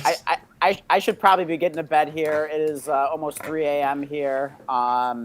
Anything else we want to say before we wrap it up here? No, I just go through the chat real quick here, I guess. Just see what everyone's saying. Yeah, Edson was saying, hey, maybe he sees like a Willis is like a Brissett kind of guy this season. He sees the vision, a bunch of empty garbage time stats. Yeah, I mean that's probably the best case for Malik Willis, right? Is just be the garbage man, cleanup man. Hey, it all counts. It all counts. Yeah, exactly. I mean, it's kind of like it's literally just the Justin Fields thing last year. Like that was the whole interest in Justin Fields. Like he's not going to win you winning games, but can he just bring some hope to that team and yeah, run a crazy amount? It was working in fantasy for Justin Fields when he was starting. Like I mean, he had like 30 points per game through the first 3 starts. So if Malik Willis can do anything like that, my God. And Jacob said Michael Pittman sucks. Kamek said he would definitely do it over again, like the startup draft, but he thinks he'd make it work. First time experience with this draft. Yeah, I mean, like if especially again, like if you haven't done a draft like that, Superflex, I think you said, definitely is like a learning experience. And like if you make mistakes in a startup or in Dynasty in general, those are like the best mistakes to make. Like just like any like bad one, because you can try to prevent that in the future. Again, like some of these times when I'm drafting, I think back to previous startup picks I've made, and I'm like, man, like that's where I'm like, that's kind of like how I decide what I want to pick, or what kind of archetype of a player I want to pick, because I've made so many bad ones. I want to try to avoid those mistakes. And yeah, Jacob said that he liked the Ayuk pick, so. So someone had liked it. I wasn't sure anyone would. I don't even know if he was on anyone's board. I just knew he was on mine. Kamek said he would like Ayuk if he was in the current headspace. Yeah, I got no idea what's going on there. I don't know if like Dan, you saw like there was some like crazy video where he's like speeding by like the Niners stadium, like going like 140 miles per hour or something. I mean he's basically Antonio Brown 2.0. And Kamek said prediction. With a little Rashee Rice mixed in. Exactly, that's right. And Henry Ruggs. Yeah, hasn't crashed thankfully. So we're just waiting on that though. I gotta sell him before he crashes. Kamek said prediction of the winner of the league would be a good idea, and prediction of like the worst. I guess I would say like the worst contending team maybe, because like Jacob's not contending. Yeah, so I would say you want to do that real quick, Dan? Is like the prediction for who wins the league? Yeah, I mean, I'll go with Joey. I just liked what he did during the draft. I think he just built a great contending team. So, yeah, I mean, of course, I love my team as well. There are other good contending teams too. We liked what Matt and Cormac did. Yeah. I mean, Kamex has like the loaded starting lineup. Seb and Randy's team is pretty rock solid. So yeah, I mean, a lot of different choices I could make, but yeah, my mind just kind of goes to Joey's team. So. Yeah, at least if I'm not going to pick myself. Yeah, I think Joey's got a lot of potential as well there. Man, yeah, I mean, Matt, we saw him do really well in a couple of leagues there. Again, got a similar build. I think it would be hard not to say like Matt's a favorite. Cormac, yeah, is in that same conversation. Man, oh man. Seb, Listener League 1.0 winner, combining with Randy. I think they got a good team. Yeah. I kind of want to just say... I feel like Matt can get it done. I'm going to go with Matt here. All right. Yeah, he still has a little bit of capital, so I'll put my cards on Matt. Any good choice? Any guess on who's going to be like last? I guess other than Jacob. Other than Jacob, gosh, I don't know. I mean, I guess kind of by process of elimination here. I mean, I could say Nirvana, but I feel like he's going to wheel and deal his way out of it, Yeah. So I wouldn't really want to, bet against him or bet on him to be last. So, yeah, I mean, by process of elimination here, gosh, I don't know. It's kind of tough. I mean, I guess maybe Edson, because even though I like a lot of what he did, I think he's just more set up for the future. So I think he's probably going to end up, I think it'll probably end up being clear early on that, his team is more built for the future. Yeah. I think he has maybe enough intriguing things like the Chig and maybe Rashad White, Jonathan Brooks. Like maybe there's enough there for me to like actually say like, I don't know. I mean, I like the way that Kamex actually finished his draft, honestly. So yeah, I mean, it's kind of between like one of those, and the Hawkeyes, of course. Again, he didn't even really get to draft his own team. Yeah, I mean, I guess that could be the choice, just because Denny kind of did a bang up job, and then Yeah. left us hanging. So yeah, Hawkeyes is. I'm gonna say Hawkeyes for that reason. Yeah. No fault of his own there. Yeah. That would just probably like. There's a lot of players there. I just don't believe in on that team is all. So Yeah. Yeah. Yeah. Well, So, hey, hopefully he's able to trade Gibbs and get a haul and That's right. start taking that team the right direction.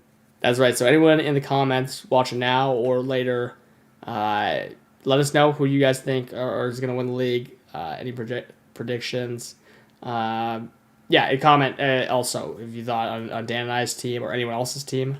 Who do you think our best pick was? Worst pick? Definitely interested to hear. Thanks for watching. If you made it all the way through, obviously long stream, detailed stream on this entire league. If you're not in and you're following along, hey, maybe we'll make some more content. Let us know. Yeah, and definitely join the Discord. The link should be in the description. Definitely building a fun community over there. And also, if you want a roster review or if you want help during your startup draft, Blake and I can help you with that. Just join the Discord and send us a message on there. We're offering pretty good prices on it, so take advantage of it. They're not always going to be these prices forever, but it's like $20 for a roster review. We'll make a whole video on your team. Give you recommendations for what direction that we'd recommend taking it. And if you're doing a startup draft, like $30, like Blake and I will help you out through the entire thing. That's got to be like the best deal in Dynasty right now. So Take advantage of that. Join the Discord, link in the description.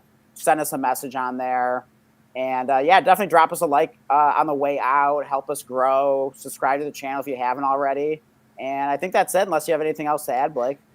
Yeah, no, I was gonna say, good to mention, the stuff that people can, get from us, and I gotta start messaging people back. That'll be $30 for the startup. I get so many DMs on like startup picks or like trades and like I gotta start being like, man, hey, we got the tool going, but yeah, exactly, I love to be of help. Great stream. We will be back with some videos as well coming out soon. So keep an eye out for those. Yeah. And hey, if you want to join Listener League 3.0, we don't know when it will be. It might not be till next off season. Right. We'll see how much interest there is in it. But if you're interested in that, also join the Discord. We have a channel in there called Listener League, and just make it known that you're interested. We'll get you on the list for 3.0. Hey. The list has already started, so there's potential. I think there's already like 3 names on it. So, if you're interested, put your name in. We might get one going, this off season. So and Blake, if that is the case, Blake, we're gonna have to co-manage because I'm reaching my limit on dynasty teams. Oh yeah. No, that's fine. I was saying you don't even have to play in it if you don't want to. I mean, you could be like the league president or something, but like sure. I was like, I'll play if you don't want to, whatever. But we can always we'll make it work though. But I mean, it's exciting that we're having all these listener leagues and that we're even talking about a third one. So pretty cool. I mean, the first listener league was amazing. The second one has been so much fun. So can't wait to see how many listener leagues we end up with here. But super fun, and definitely let us know if you are interested in joining the next one. Absolutely. All right. Well, that concludes the stream.